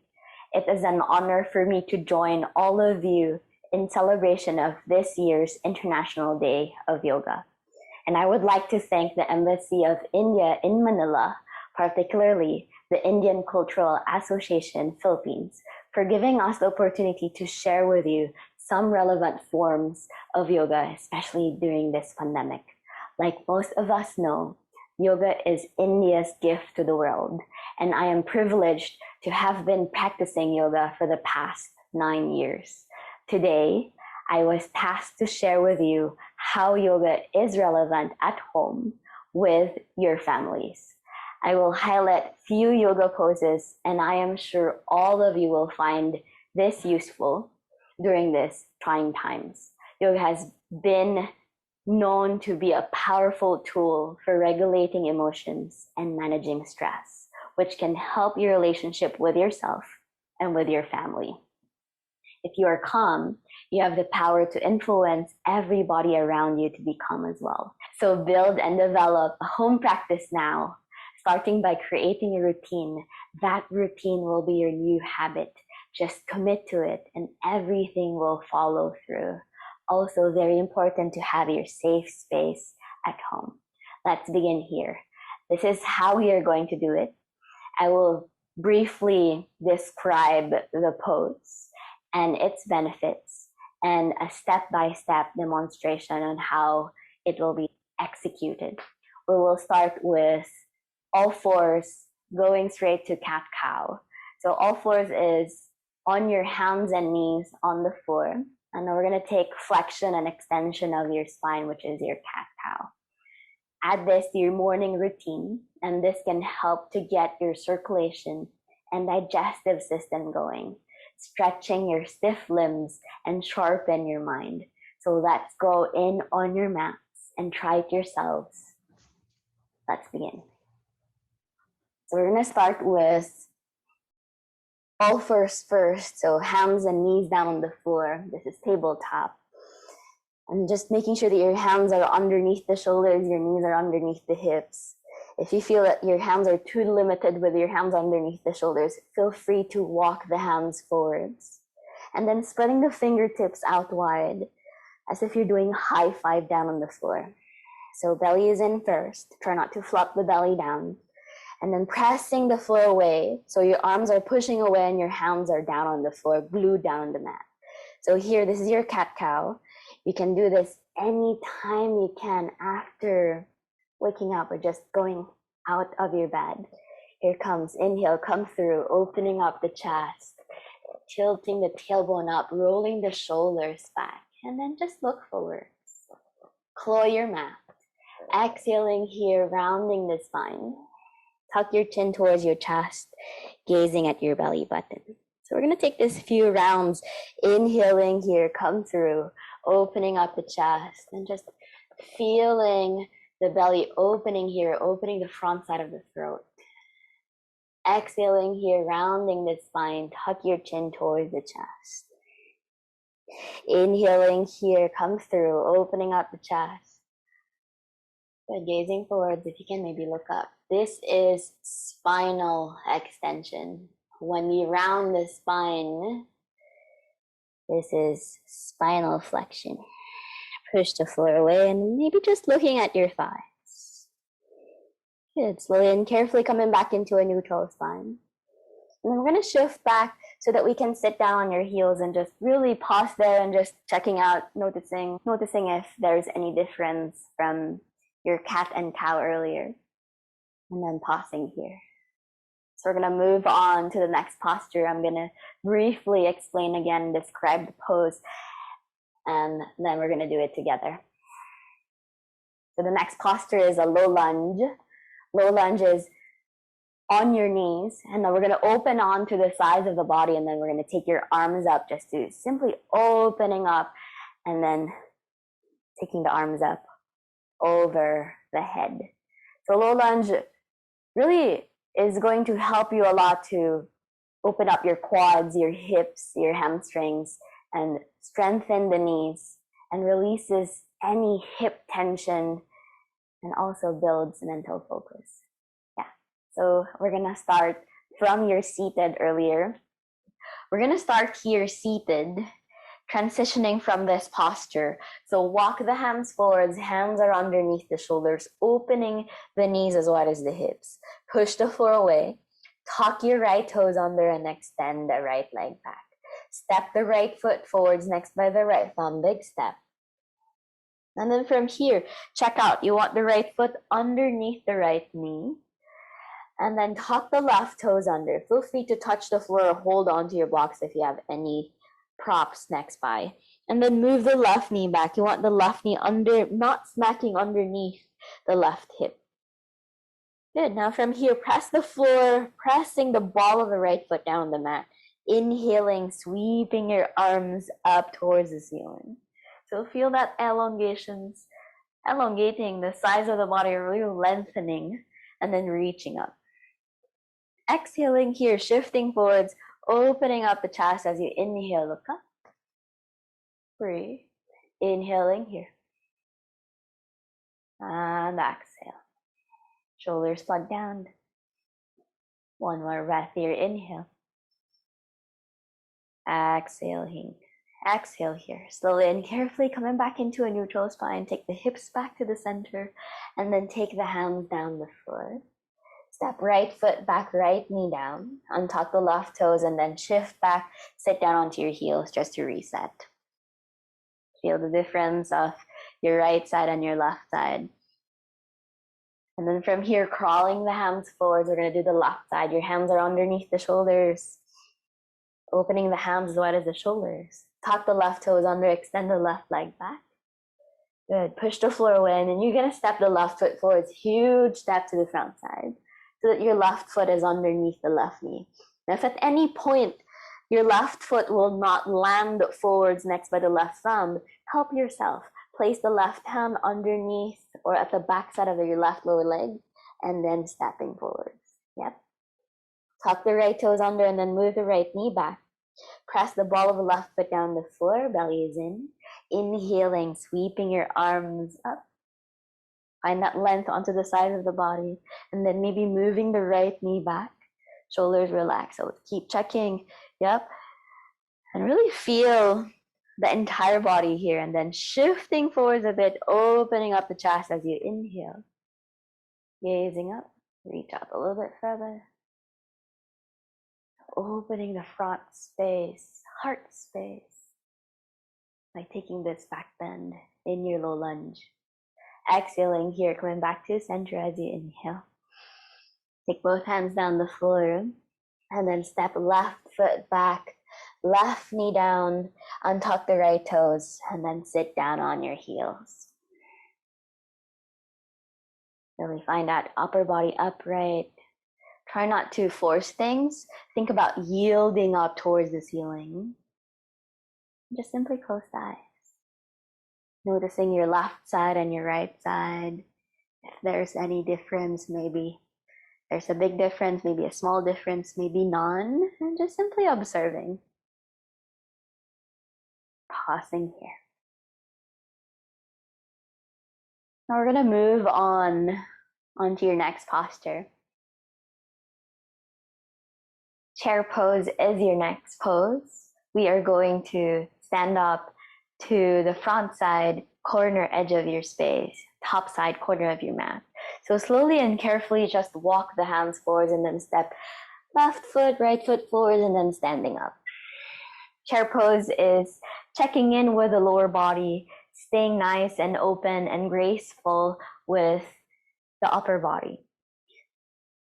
The benefits of your chair pose: it stretches out the chest and the shoulders, stimulates the internal organs, strengthens the legs, the thighs, the hip flexors. While we are doing the pose, we are also toning those parts of your body, those muscle groups.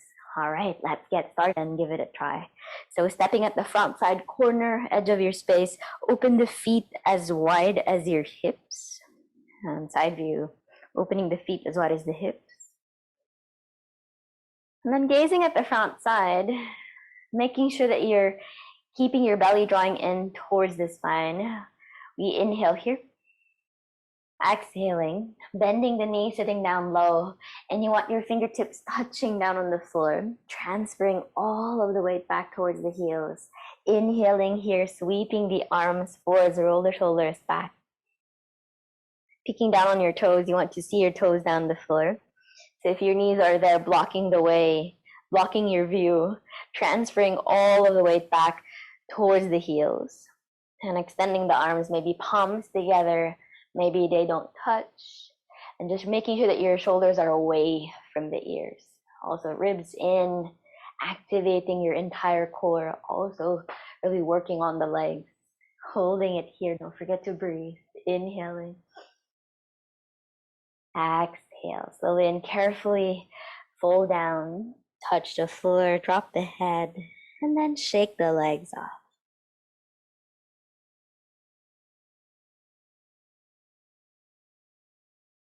And then from here, bending the knees, inhale, sweeping your arms up over the head, palms touch, gaze up. Exhaling here, arms down by your sides, breathing here. Awesome job. We're going to cross the shins and just sit down on the floor first and just take your time to notice if there's any new sensations on your body. Being an observant here, close the eyes. Inhaling. Exhale. Whenever you're ready, just blinking your eyes open and then looking forward. We're going to move on to your next pose. In the middle of the day, we're moving on throughout your day, okay? One can feel wide or full of emotions related to work or things that happened in the morning. Stress, anxiety, negative thinking, lack of productivity, all of those may occur at one point or any point during the middle of the day. Alleviate pressure and calm your body and your mind by stepping away from your desk for probably just 5 minutes and to perform this yoga poses that I'm going to go with the demonstration. So your next pose is your warrior two. This posture will help you to find stability, balance, improving circulation, and really open up the body, the chest, relieves backaches, and energize your stiff limbs. All right, let's start. Let's standing on the middle of your mat, please. Then open the feet as wide as the hips. So this is mountain pose, and just open the legs. Step left foot out, right foot out. Left toes in, and then take your right toes to the front side. So ideally you want your right heel in line with the arches of the left foot, but if you feel that you want your right heel in line with the left heel as well, you might want to do that. So choose heel to heel or heel to arch alignment. It will all depend on you, because you are smarter than me and you feel your body. So remember, you need to feel good in a posture. So bend the right knee and making sure that your right foot is underneath the right ankle, knee and ankle alignment. Right thigh parallel to the floor. Left foot flat down the mat. Shoulders, hips are aligned. Then you're going to take your arms to a T, looking at your right middle finger. So arms are strong. Checking in, yeah. You want those arms super engaged. And then chin away from the chest. Breathing here, inhaling. Exhale. Slowly and carefully, we're going to switch sides. Straighten right leg, right hand, right hip, right toes in. And then left toes pointing to the backside corner edge of your space. Bend the left knee. Same alignment. Really adjust if you need to, all right? Take the left knee in line with the left ankle, and then left knee in line with the left hip.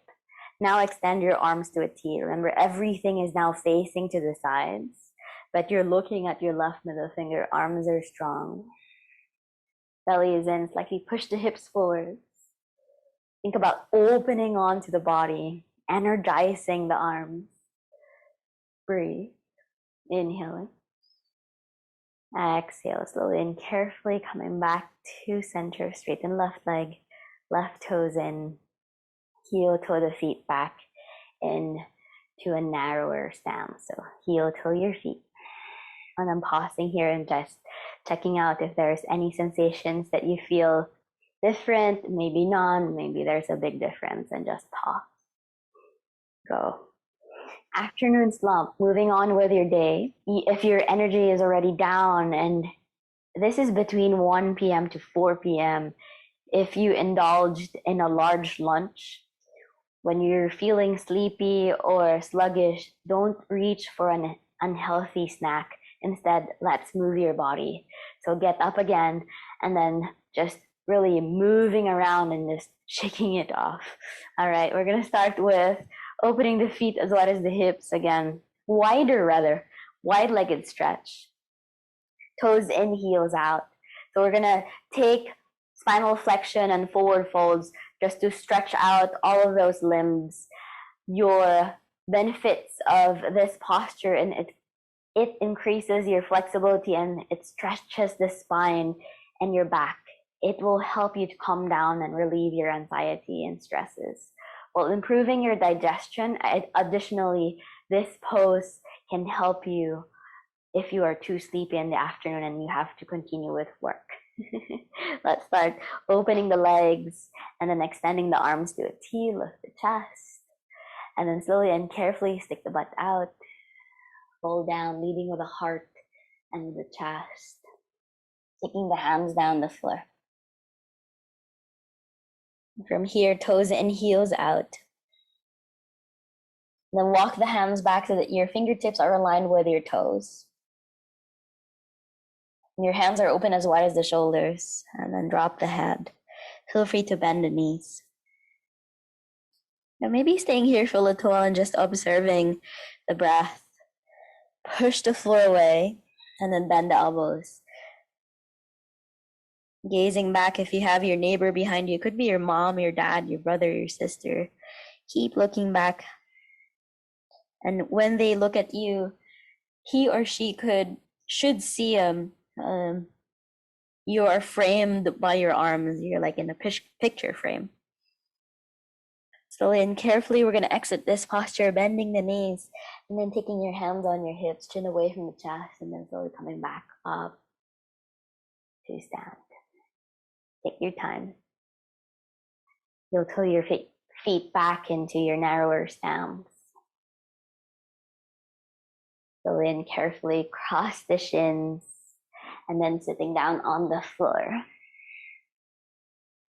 Take your time to really observe again. And pausing here. All right, moving along with your day, it's time to slow things down, especially if it's a long day. Slow things down to prepare yourself for bed. Quiet and reflective meditation can help to calm the body down and the mind. Also, adding few stretches so that we can have a restful sleep. Child's pose is your next posture.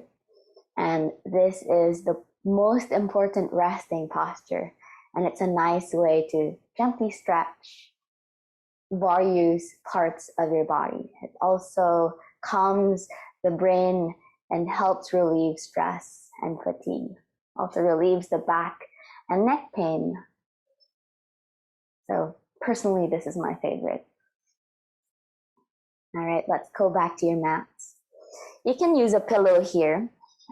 So we're gonna slow down.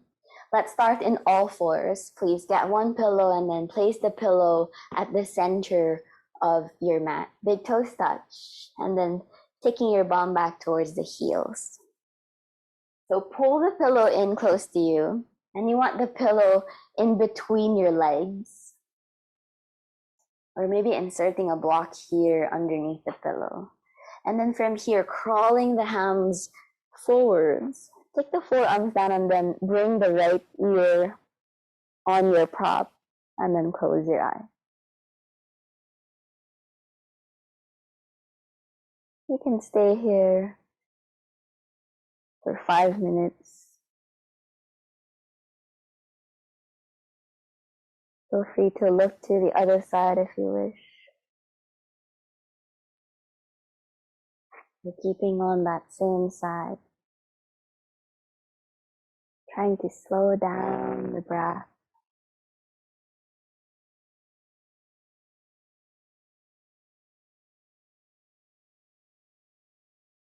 You can do this anytime you want. Probably you can give it a try tonight.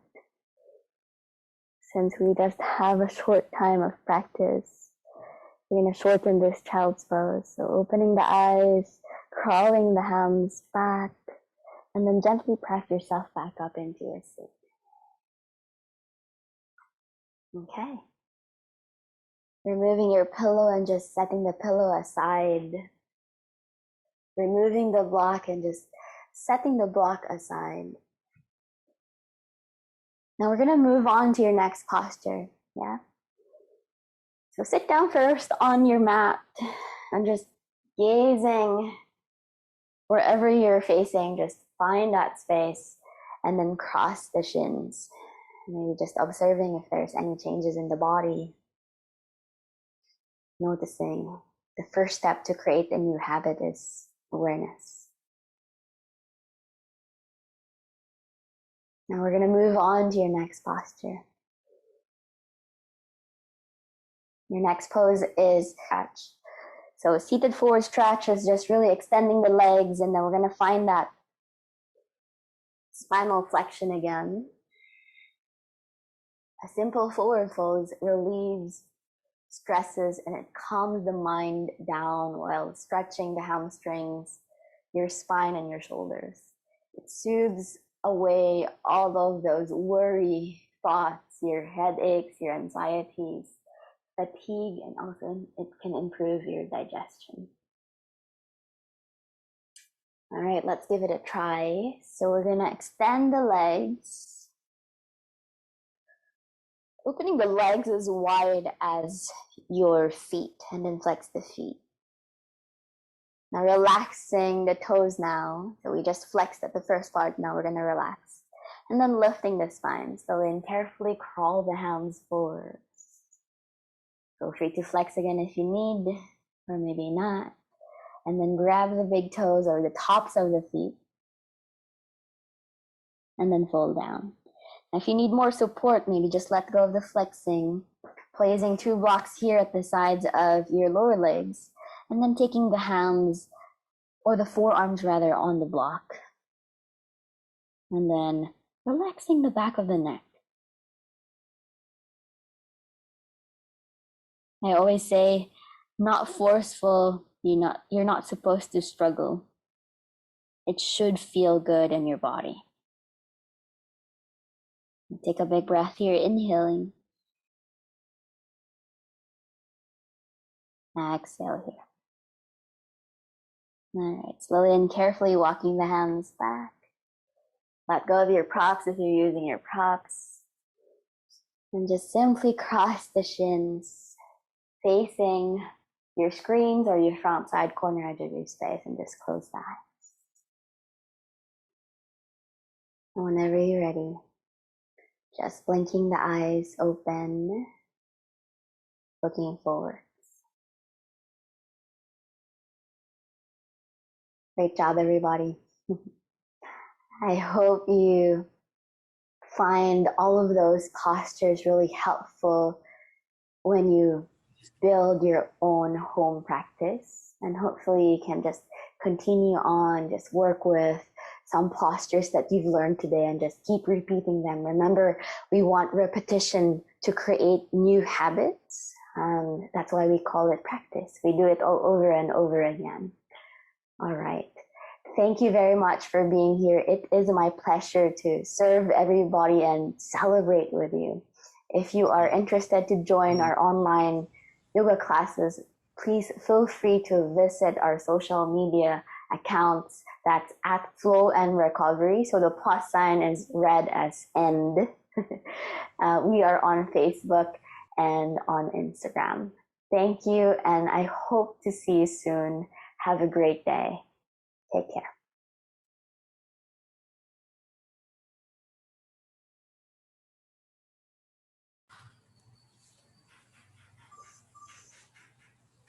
Sorry, guys.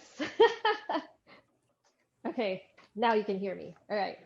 So thank you again so much, Karina. It was a great session. I enjoyed it, and I hope everyone else did as well. Okay, so before we move on to the next session, uh, I wanted to ask some of the yogis here on our audience how familiar you are with Sanskrit. You probably hear it in class a lot of times. So you hear it being called out by your teachers in naming poses. So say for example, earlier I called chair pose Utkatasana as well, and Utkatasana is the Sanskrit term. So everyone, show of hands maybe, how has anyone, heard of Sanskrit names? Is everyone familiar with Sanskrit? Yes? I mean, you may or may not understand it, but I'm sure you hear it in classes that you in the classes or in the videos that you watch. Yeah. All right. So here's a trivia question for everyone. And if you know the answer, please do comment it down in the chat box there. Shanti is a Sanskrit word. And what does it mean? So what does Shanti mean?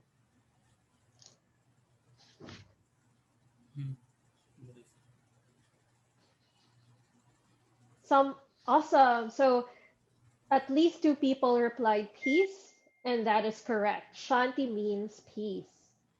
And congratulations to Hari Bupati. Sorry, I hope I pronounced that correctly, but congratulations to you for answering the question, for being the first to answer that question. You take home one of the Tula blocks from Duyan. Congratulations again.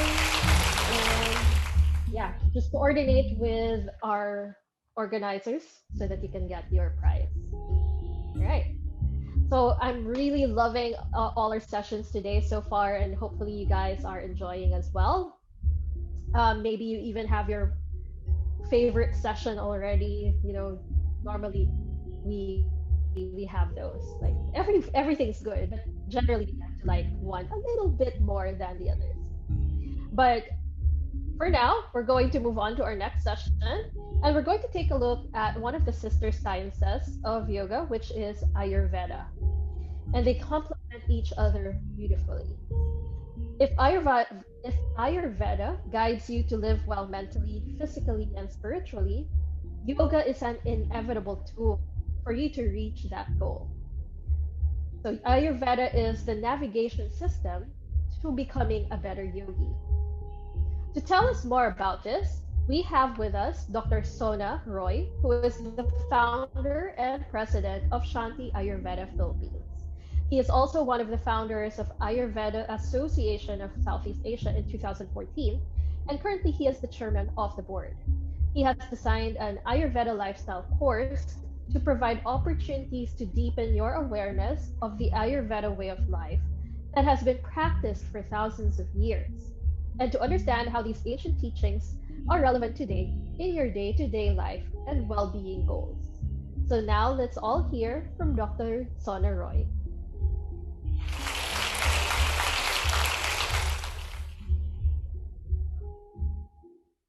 Thank you, everybody. Happy Father's Day to all the fathers in the world. Thank you for the organizer for International Yoga Day. It's a great opportunity for us to present Ayurveda. Thank you also for Indian Cultural Association Philippines to organize that event. I congratulate them. I wish them all the best for this successful event. So, and thank you also to inviting Ayurveda. As you heard, the Ayurveda is the sister science of yoga. In the ancient time, both Ayurveda and yoga came from the same origin, Veda. Veda is ancient, our literatures where we talk of the life, lifestyle, medicines, art, literature, science. So the Veda has 4 parts, Rig, Sam, Joju, and Atharva. So some of from the Rig Veda, you can find Ayurveda there. So now here, I have been hearing very good things about yoga, asana, some meditation, and this is wonderful things, you know. And I'm a practitioner of also yoga. I do practice yoga, and because it's a part of Ayurveda. In ancient time, those who are Ayurveda physician or practitioner, they're also yoga teachers to practice. Similarly, those who are gurus, acharyas, yoga teachers, so they are also Ayurveda practitioners. So when yoga is focusing on mind and spiritual aspect, you know, and Ayurveda can really complement physical aspect, because without healthy body, we cannot have a healthy mind. So we need both healthy body and mind to have our spiritual journey to enrich our life. So here I want to guide you some of the Ayurveda principles today, which you can practice in your day-to-day life. And that will help you to boost immunity, which we really need today. Okay. Ayurveda is a 2 word. Ayu. Ayu means life, and Veda means knowledge of science. So Ayurveda we call science of life. And you can see similarly, yoga also see the science of balance. You need to balance. So both Ayurveda and yoga is very important part of your life to have a healthy body, healthy mind, and healthy spirit. So today, you know, the practice which I have to share with you is Ayurveda lifestyle. So, and we have been giving these lifestyle seminars to different parts of this country, even abroad. So in the Ayurveda lifestyle, it's called Dinacharya. So which actually part of the holistic health. When we talk of the holistic health, which is the topics today, yoga, Ayurveda for holistic health, is really to build our body, mind, and spirit, so that we can call a healthy human beings when we have balance of body, mind, and consciousness. So for that reason, we need to do things in our day-to-day life, which we call Ayurveda lifestyle, which you can help you to become a better yogi, which can also help you to improve your meditation. So here you can see how Ayurveda can complement to the yogis or yoga practitioners. So in Ayurveda, has a preventive approach and curative approach. So in the preventive approach, what you do, you have all daily routines, dinacharya, and ritucharya, seasonal routines. That is the basis of our holistic health preventive approach. We have also curative approach, we call treatment. So we have the Ayurveda treatment in the clinic or hospital, we provide treatment. So there are people who can be sick, because of the old age, because of some seasonal changes, and then because of maybe unhealthy lifestyle. So for that, there's also remedy, as well as there's also prevention. You can prevent disease. So Ayurveda philosophy is to stay healthy without medicine. First objective.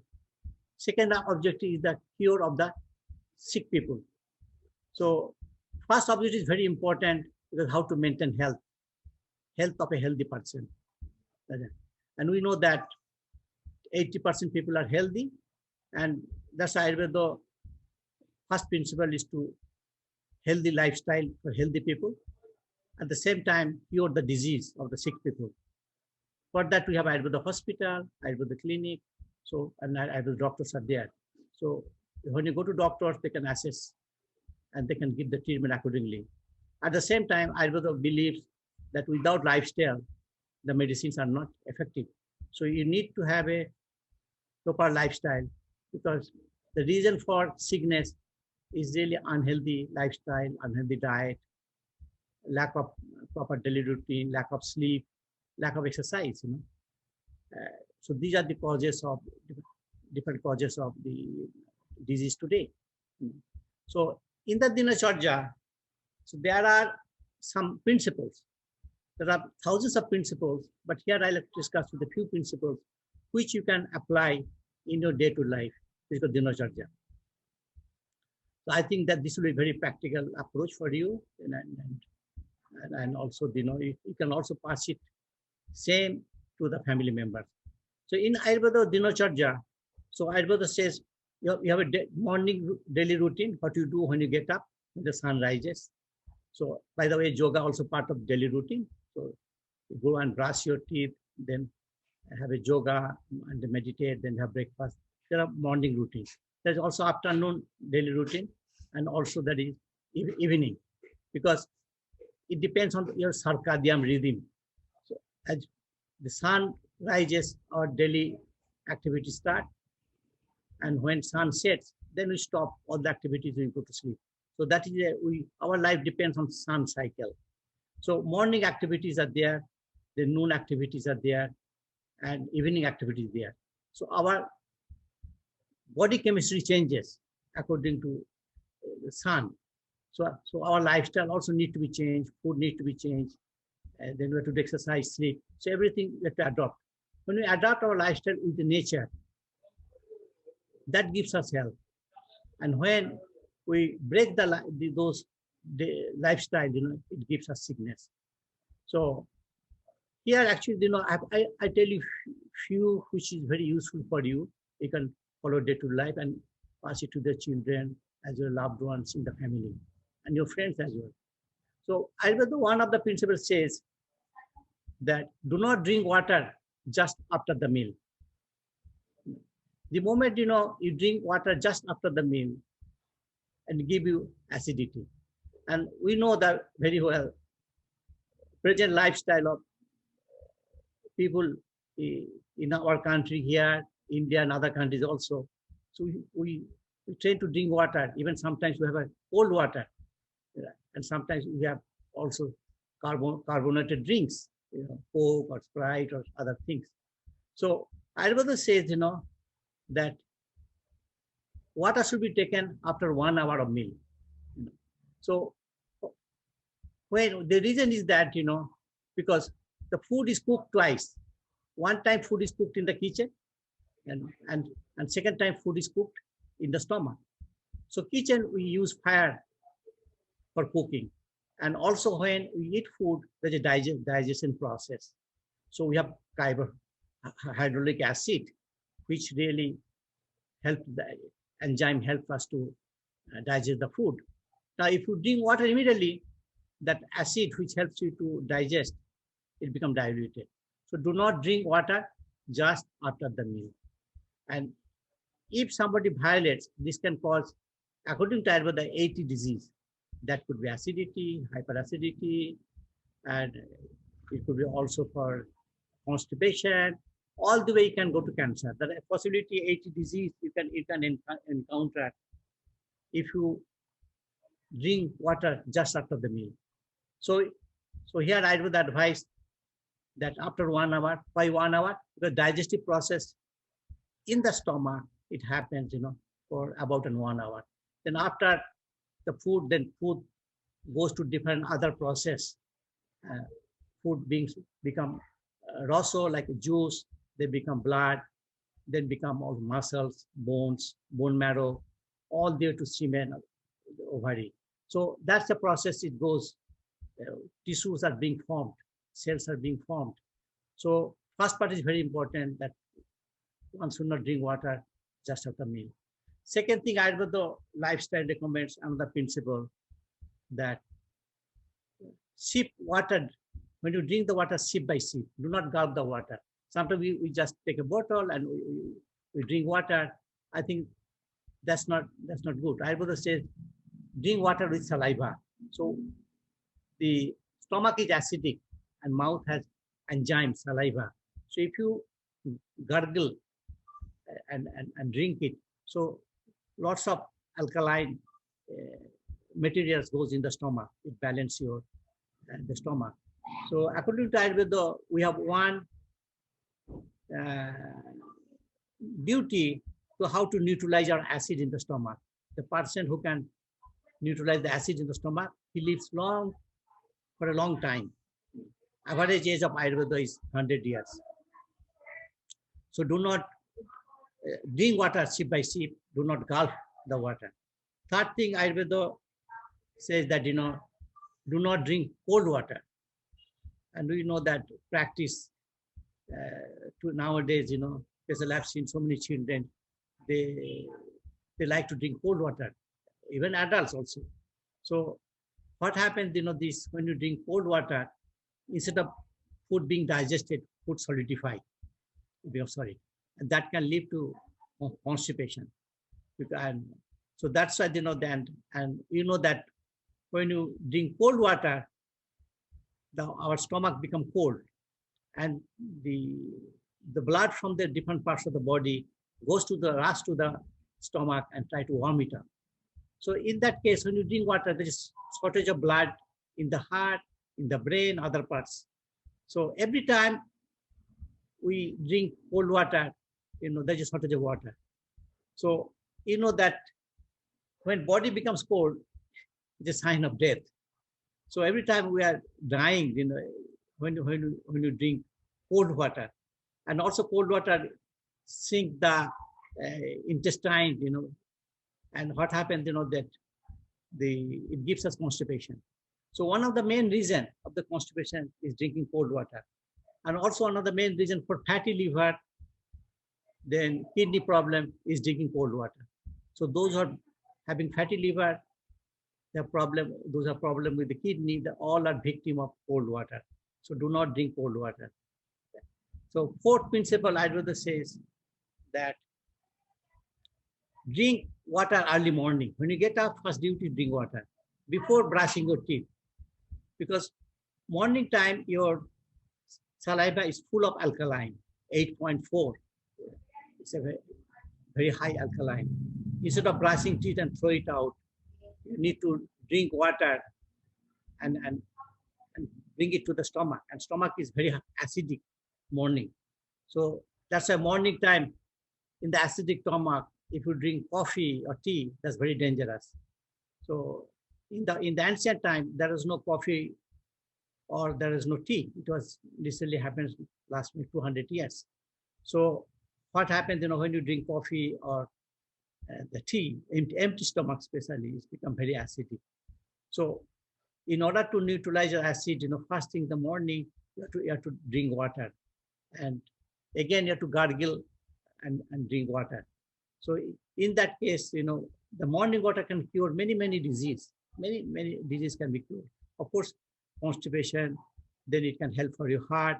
It can help for what you call the blood moving in all the cells. It helps hydrate the body. So early morning is very important drinking water, and especially it helps for your bowel movement. So how much water? Actually, 2 to 3 glass. But initially, you can start with 1 glass, and then slowly you can drink the maybe remaining two more glasses. But do not try one day 3 glasses. Start with one and slowly you increase. So early morning you get up, before brushing your teeth, you should drink the water.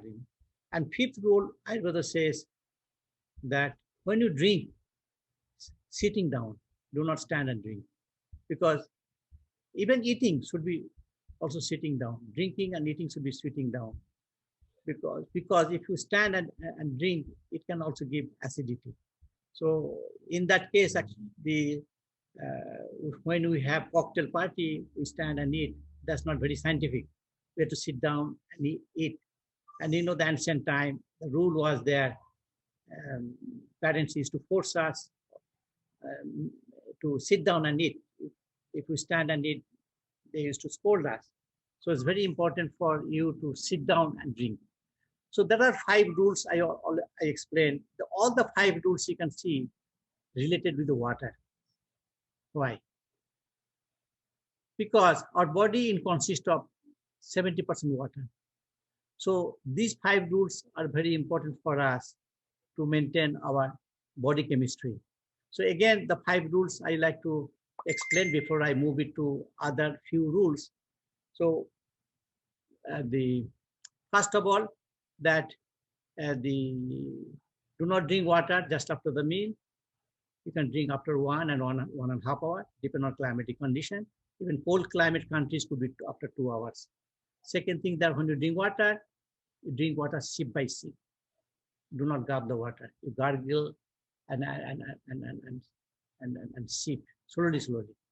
Third thing is that do not drink cold water, which is really bad for health. And at the same time, cold food is also not good. Ice water is also not good.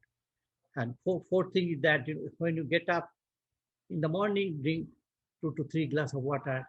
It will help you for bowel movement, because constipation is the mother of all disease. So we have to make sure that our good bowel movement, so we are ready to eat. That means we're saying you detoxify. So detoxification is not just once in a month or once a year. It has to be every day, because toxins are being deposited.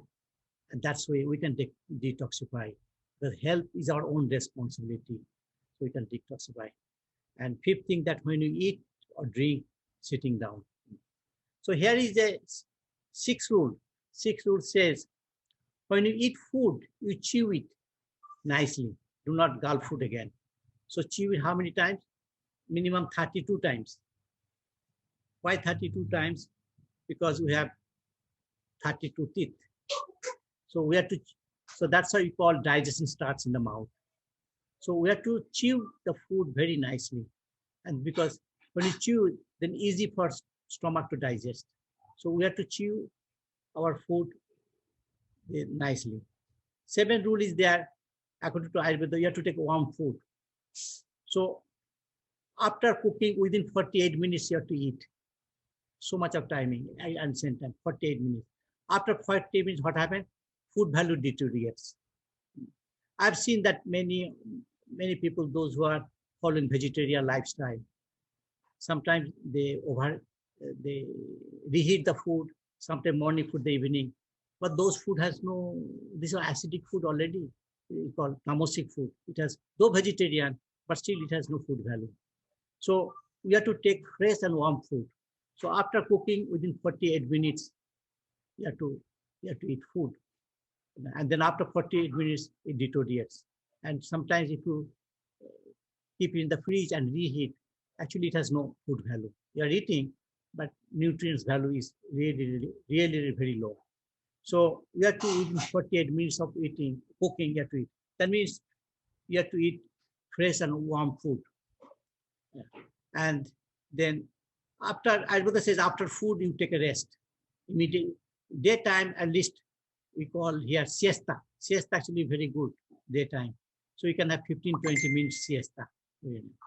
And at the night, then you can take the after 3 hours take you can sleep after 3 hours. So these are the rules are there. Few rules are told, and there are other rules are there. Which maybe when time comes, you can contact us, and or we give lifestyle classes. We can explain. There are other rules are there. So another thing is that apart from that one, your lifestyle, you can also practice for mental health, yoga and meditation, which really already there are yogis, those who are giving those classes, you can follow them. And here I can also share with you today that about the some home remedies. So that to boost our immune system, there are home remedies that are very good. Yeah. So for example, you can have ginger tea. And sometimes when you have cough and cold, and you can squeeze with some. You can put there basil, and you can squeeze some lemon, and you can also add some oregano leaves if you have. Make a tea. But in the tea, one component is a must, is a panocha. Panocha is called molasses or gur. You can put it there, you make concoction, and you can drink ginger tea. You can also take, in case you have cough and cold, you can drink haldi milk. You can you have turmeric and milk together, and before go to bed, you can drink the milk. And other recipes you can do also very good for cough and cold. You can gargle with warm water, and that's very good for you. You can also do the oil pulling in the morning. So that bacteria in the mouth is not so much. It can help you. So, and especially when you have a cough, cold, always drink warm water. It's very beneficial. At the same time, you can inhale steam. Steam is very good. You can inhale steam. And when you're cooking food, you can add some ghee. It's very good. Good fat, you can add it. You can add 1 teaspoon of honey every day. That's good for you. It helps for immunity. So these are some home remedies you can find in the kitchen, and you can do. Apart from that one, also, these are the preventive approach of lifestyle. And we do have Ayurveda clinic here in the Quezon City. In case you want to have a detox program, even you're not sick, and the detox program, you can welcome to our center, detox program. We have Ayurveda doctors from India, you can consult. Or you can, any health issues you have, because Ayurveda complete system medicine. You can have like diabetes or arthritis or skin problems, psoriasis, any kinds of thing, we all natural treatment to use. We also providing the online lifestyle education. If you want to be Ayurveda lifestyle teacher, like yoga teacher, you can add your more knowledge about healthy living. So you can enroll there. And at the same time, we can also join Ayurveda practitioner course. And you can also, if somebody wants to be Ayurveda therapist, you can also join the therapist course.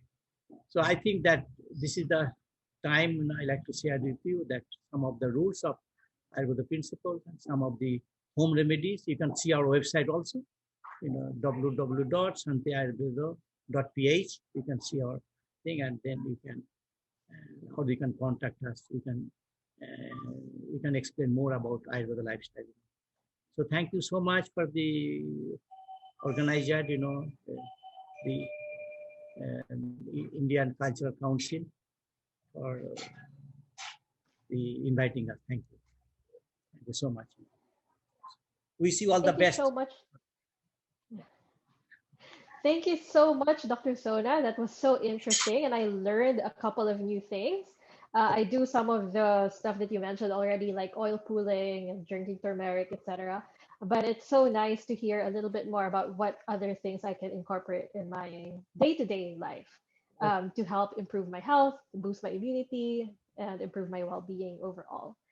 So I hope everyone else was able to pick up at least one or two new things from that. Right. So before our next session, let's take a quick round of our audience here. How are you guys doing? Is everyone still doing okay? Cool. All right. Good. Okay. So, quick question for you guys. Have you guys ever been on a yoga retreat? Has anyone gone on one? You can just like raise your hand or use your reaction there on your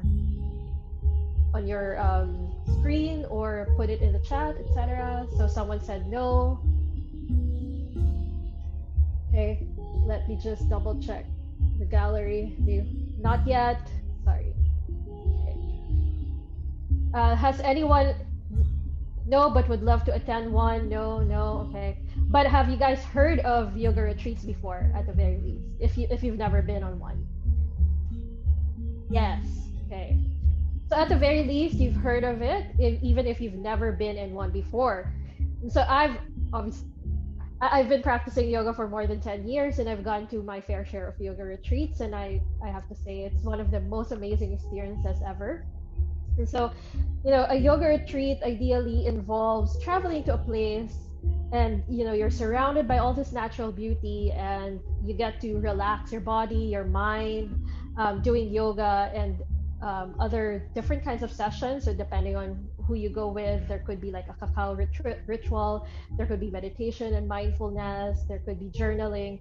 So, there's a lot of these beautiful different activities that go with yoga, that go with the beautiful scenery. So it can be at the beach, it can be in the mountains. So it's such a beautiful, lovely experience, and I really hope you guys get to experience one for yourself soon.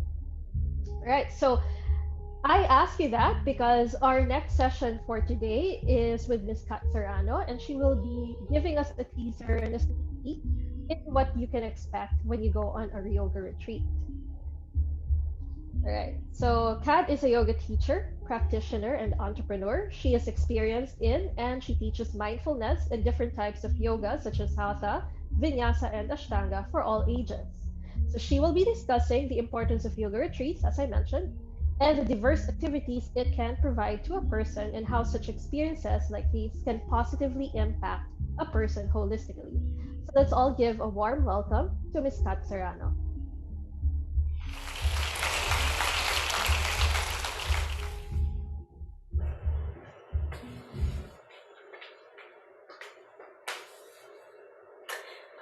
Hi, I'm Kat, and I will be sharing with you guys the beauty of attending or experiencing a yoga retreat. Some people think that the physical aspect of yoga is yoga, but actually, it's a small percentage of yoga. Yoga is so much more. It's what you do in your mat and outside your mat. Sitting in silence is yoga. Being one with nature is yoga. Breathing, living in the moment is yoga. Yoga is a lifestyle. So it's really important to know the beauty and how life-changing experiencing yoga retreats can be. Personally, it was very life-changing for me that it motivated me to start this spiritual journey. It's a place wherein your life can be impacted not only physically, but also mentally, emotionally, and spiritually. So I will give you my 3 reasons on why it's just a wonderful, wonderful, beautiful experience. The first one is it can shift your perspective. There's something about going to an unfamiliar place or stepping out of your comfort zone that can make you view the world with fresh eyes, being with a different group of people, connecting with them, having different values, having different perspective in life makes you see things differently, and it's one of the best recipes for growth. Number two, it can deepen your yoga practice and spiritual journey.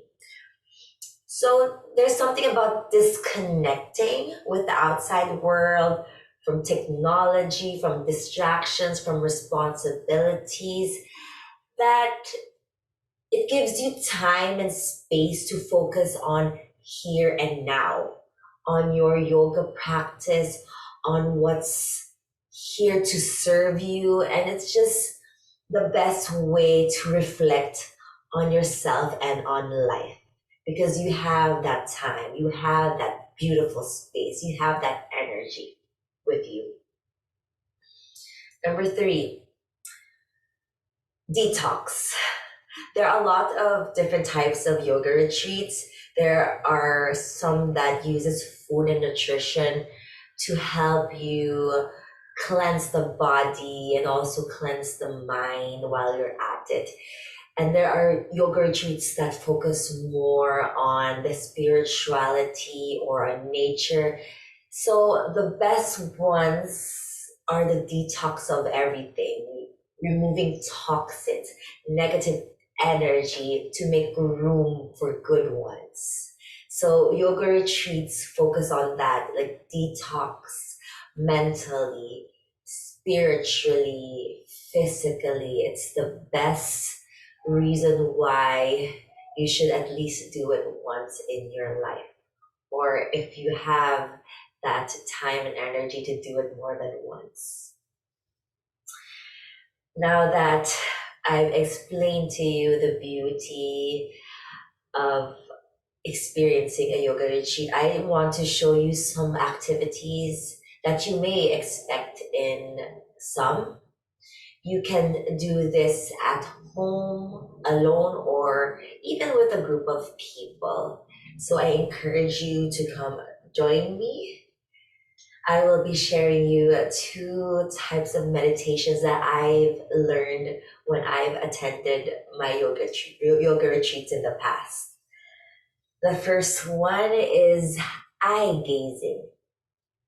So eye gazing is a beautiful meditation wherein wherein we use the focus of our eyes and our presence to dive deeper into another being or dive deeper into ourselves.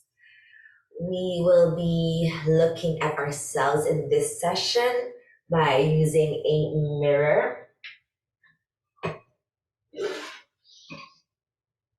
This meditation usually takes you very deep, and it's something you may or may not do very often. So I encourage you to just open up to whatever is there to be found. Usually, when we look at ourselves in the mirror, we look with a superficial gaze, seeing the surface, the physical body, or the appearance. The idea of this meditation is to take you deeper inside, beyond the physical structure, to see, not only to feel our essence, but to see our essence, to see ourselves with pure lens, without criticism or without judgment, or even noticing if there is criticism or judgment. So we will be looking at ourselves and try to see beyond, try to go deeper, seeing our true selves and our essence. I will guide you through this. You will just need a mirror. You can face a full-length mirror or a small mirror stacked on top of a chair or table, or whatever is available is good. You don't need to see your whole body. your face or your eyes are enough. And just somewhere comfortable to sit on. I will guide you through this quickly, but you are welcome to stay longer. So we will begin by settling in here.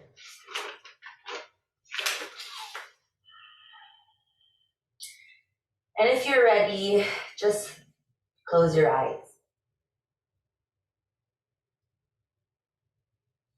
Take a moment here to feel the support underneath your sit-bones.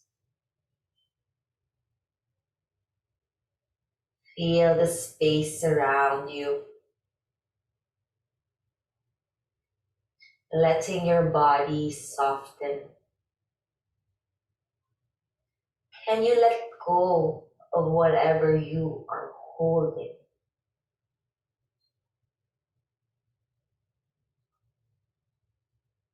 Can you bring yourself to this very moment? Feeling your body inside out. Feeling your body outside in. Be here now. Through the nose, take a deep breath in. Through the mouth, sigh it all out. Together, take a big breath in.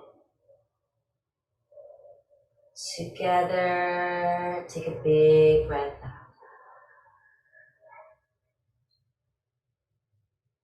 One last inhale. One last exhale. Gently blink your eyes open and meet the gaze in front of you. Still with your body soft, still with the breath filling you in and out.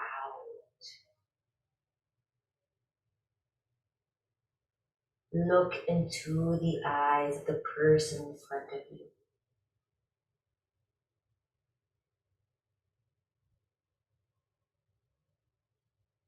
Resist the temptation to look elsewhere. Stay with your gaze. What do you see? What do you feel?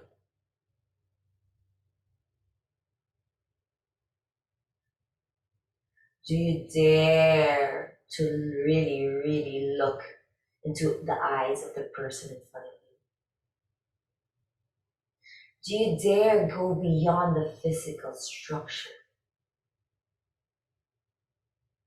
Can you go beyond this person's identity? The roles he or she is playing, shedding the layers. What is present in this person's eyes? What is he or she carrying? What did this person go through? What stories are to be told, expressed, shed?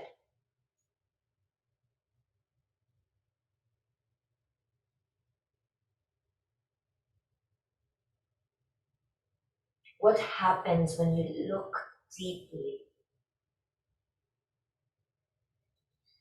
Some say the eyes are the windows to the soul. What can you see when you look at the person's soul?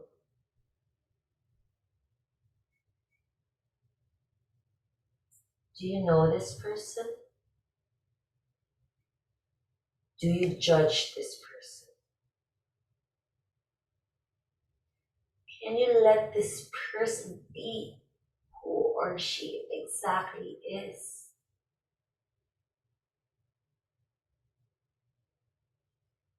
Perhaps you can see fear, anger, sadness that he or she is holding.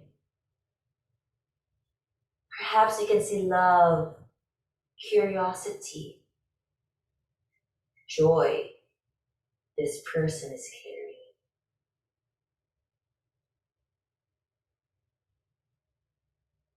What needs to be seen?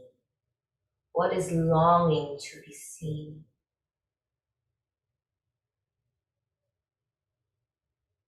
With your presence, can you hold this person in front of you, creating space for them to be who she or he exactly is?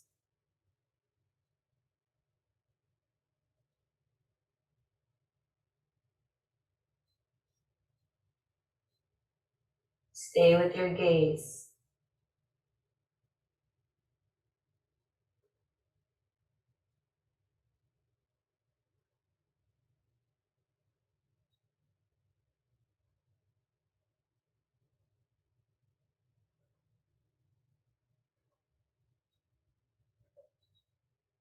Gently close your eyes.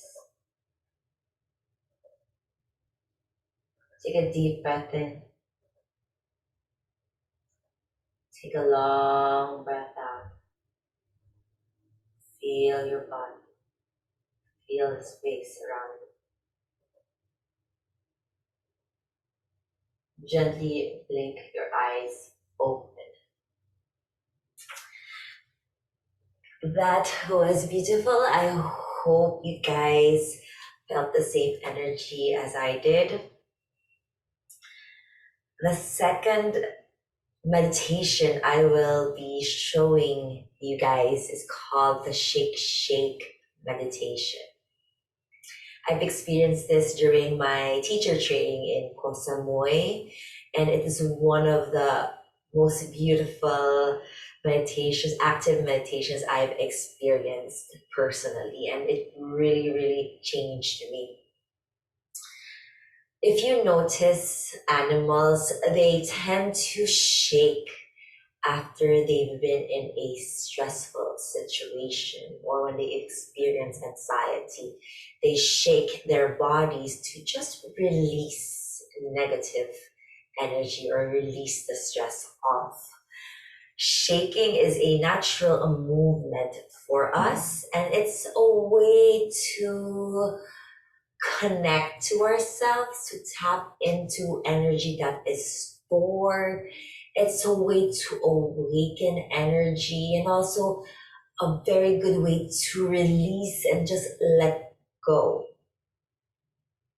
We are all connected physically, mentally, and emotionally. So this is the best thing to do physically to release emotions, thoughts, or situations that no longer serve you. With that being said, I will guide you through it. We will start standing up. Please move away anything that may not be that's blocking your way. So we will all start standing up. And I will play music to enhance the shaking. But we will start with our feet hip width apart or even wider. During the shaking, you will stay grounded. Your feet will stay grounded.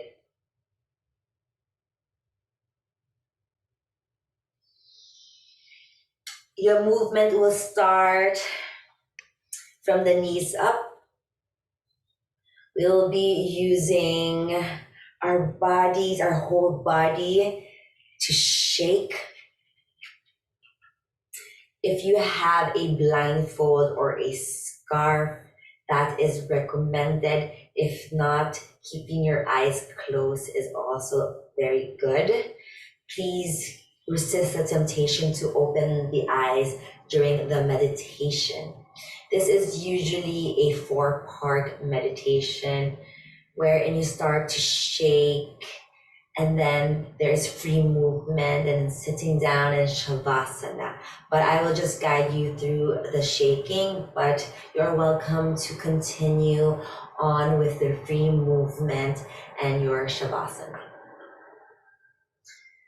So I will invite everyone to have their eyes closed for this. Just keep your body soft and relaxed, your feet grounded down to the ground, your knees slightly bent.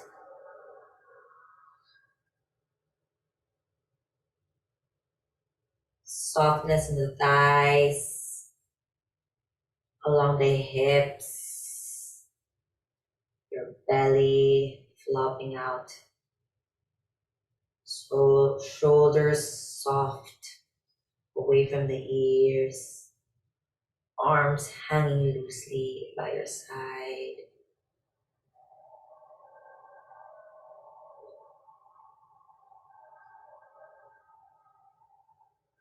Through the nose, take a deep breath in.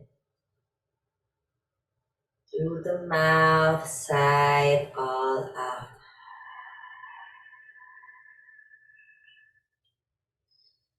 Start.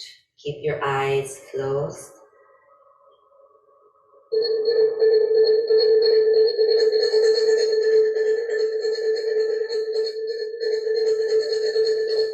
You can start with just a gentle bouncing from your knees upwards.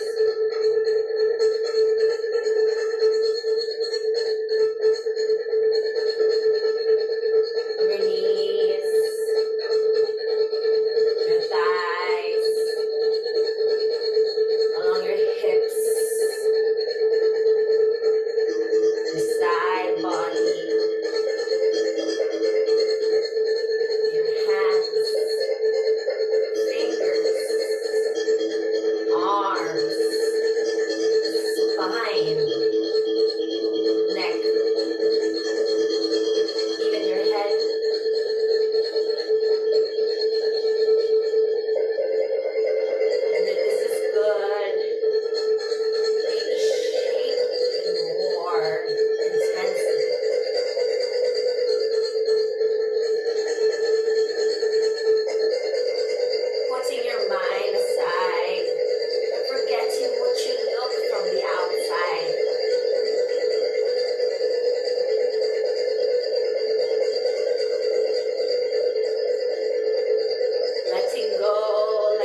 close.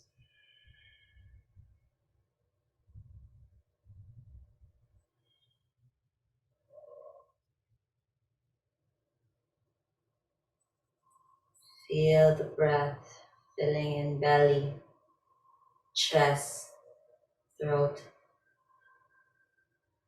Feeling the breath emptying, releasing, letting go.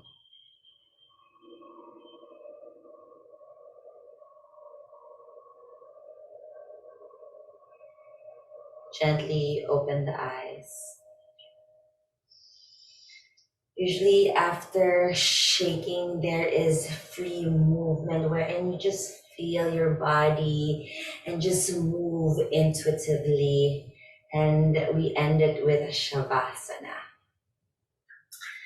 I hope that was a good experience for you guys. Personally, it is one of my favorite active meditation. I always feel like I've released something, and usually during the day I feel a bit emotional, but it's part of the process, and it's a very liberating experience. You can do this at home or even with a group of people, as what I did during the training. I would recommend having a blindfold or just have your eyes closed in this meditation. I thank you for your energy, for having me, and for taking time to listening to me and how I'm sharing my experiences with everyone during this beautiful journey of mine. So I am very grateful for this opportunity, and I hope you guys learned something from this. Namaste.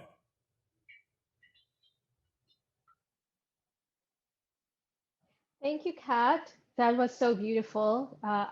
I hope everyone else enjoyed that session as well. I feel so open and so soft right now after that shaking meditation. Okay, so that's pretty much the program for today. We hope you've enjoyed it.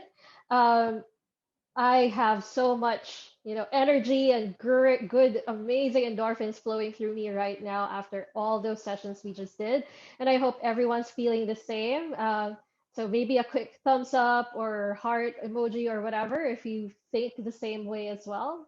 Or maybe just give me a big, big smile. I'm looking at you guys right now on the gallery. Oh, love it. Okay, you guys have been amazing, amazing participants and audience, and you guys have made this event an astounding success. Thank you so much for joining in, for participating, and for being here. Right, so, before I let you guys go, we did say that our early birds have something waiting for them. So the first 5 attendees each get a free class from Flow and Recovery. So yes, there you go. The name should be up there on the screen. And for those who won, congratulations. Please contact ICAP through their social media accounts to claim your prizes. So that's ICAP.org.ph. Okay. And aside from that, thank you once again for everyone's participation. And because of that, we have 5 engaged yogis who will be also getting a prize. And you will all each get a free class as well from Flow and Recovery. So should be seeing your name there if you won one. And similarly, just please contact ICAP in order to claim your prize. As well as for the other contest winners earlier, the ones who won the mat and the block. Yeah, so congratulations to everyone who won prizes today. Thank you so much for being here. So thank you so much for joining us and for staying with us throughout the whole program. And we hope you enjoy the program as much as we did organizing this event for you. And so we hope to, see you again next time. But first, to sum up this morning's event, let's hear it from one of our organizing partners, Asia Society.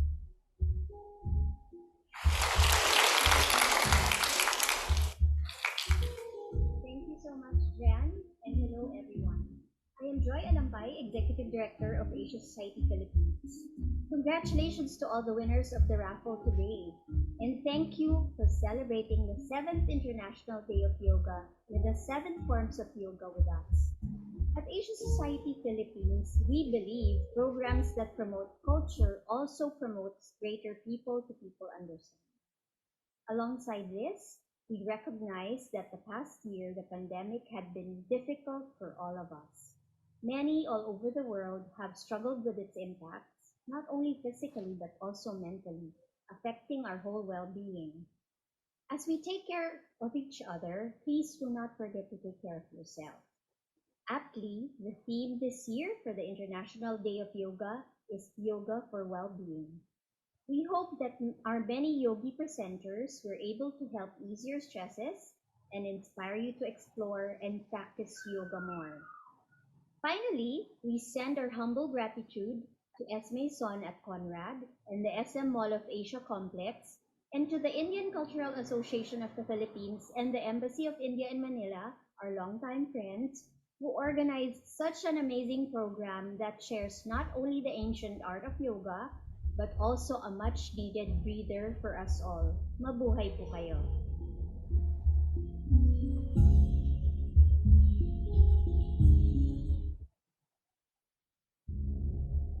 All right, so thank you so much again, everyone, for being here today and sharing this event with us. And we hope to see you guys next year in the next International Day of Yoga event. And before I let you all go, I'd also again like to invite you as well to join me in any of my classes as well. I hope to see you guys there. Feel free to contact me anytime through movewellwithjennon.com or on Instagram at jennifernon, JenniferNon. So this is me signing off. Thank you for being here with us today. I hope you guys have an amazing Sunday ahead.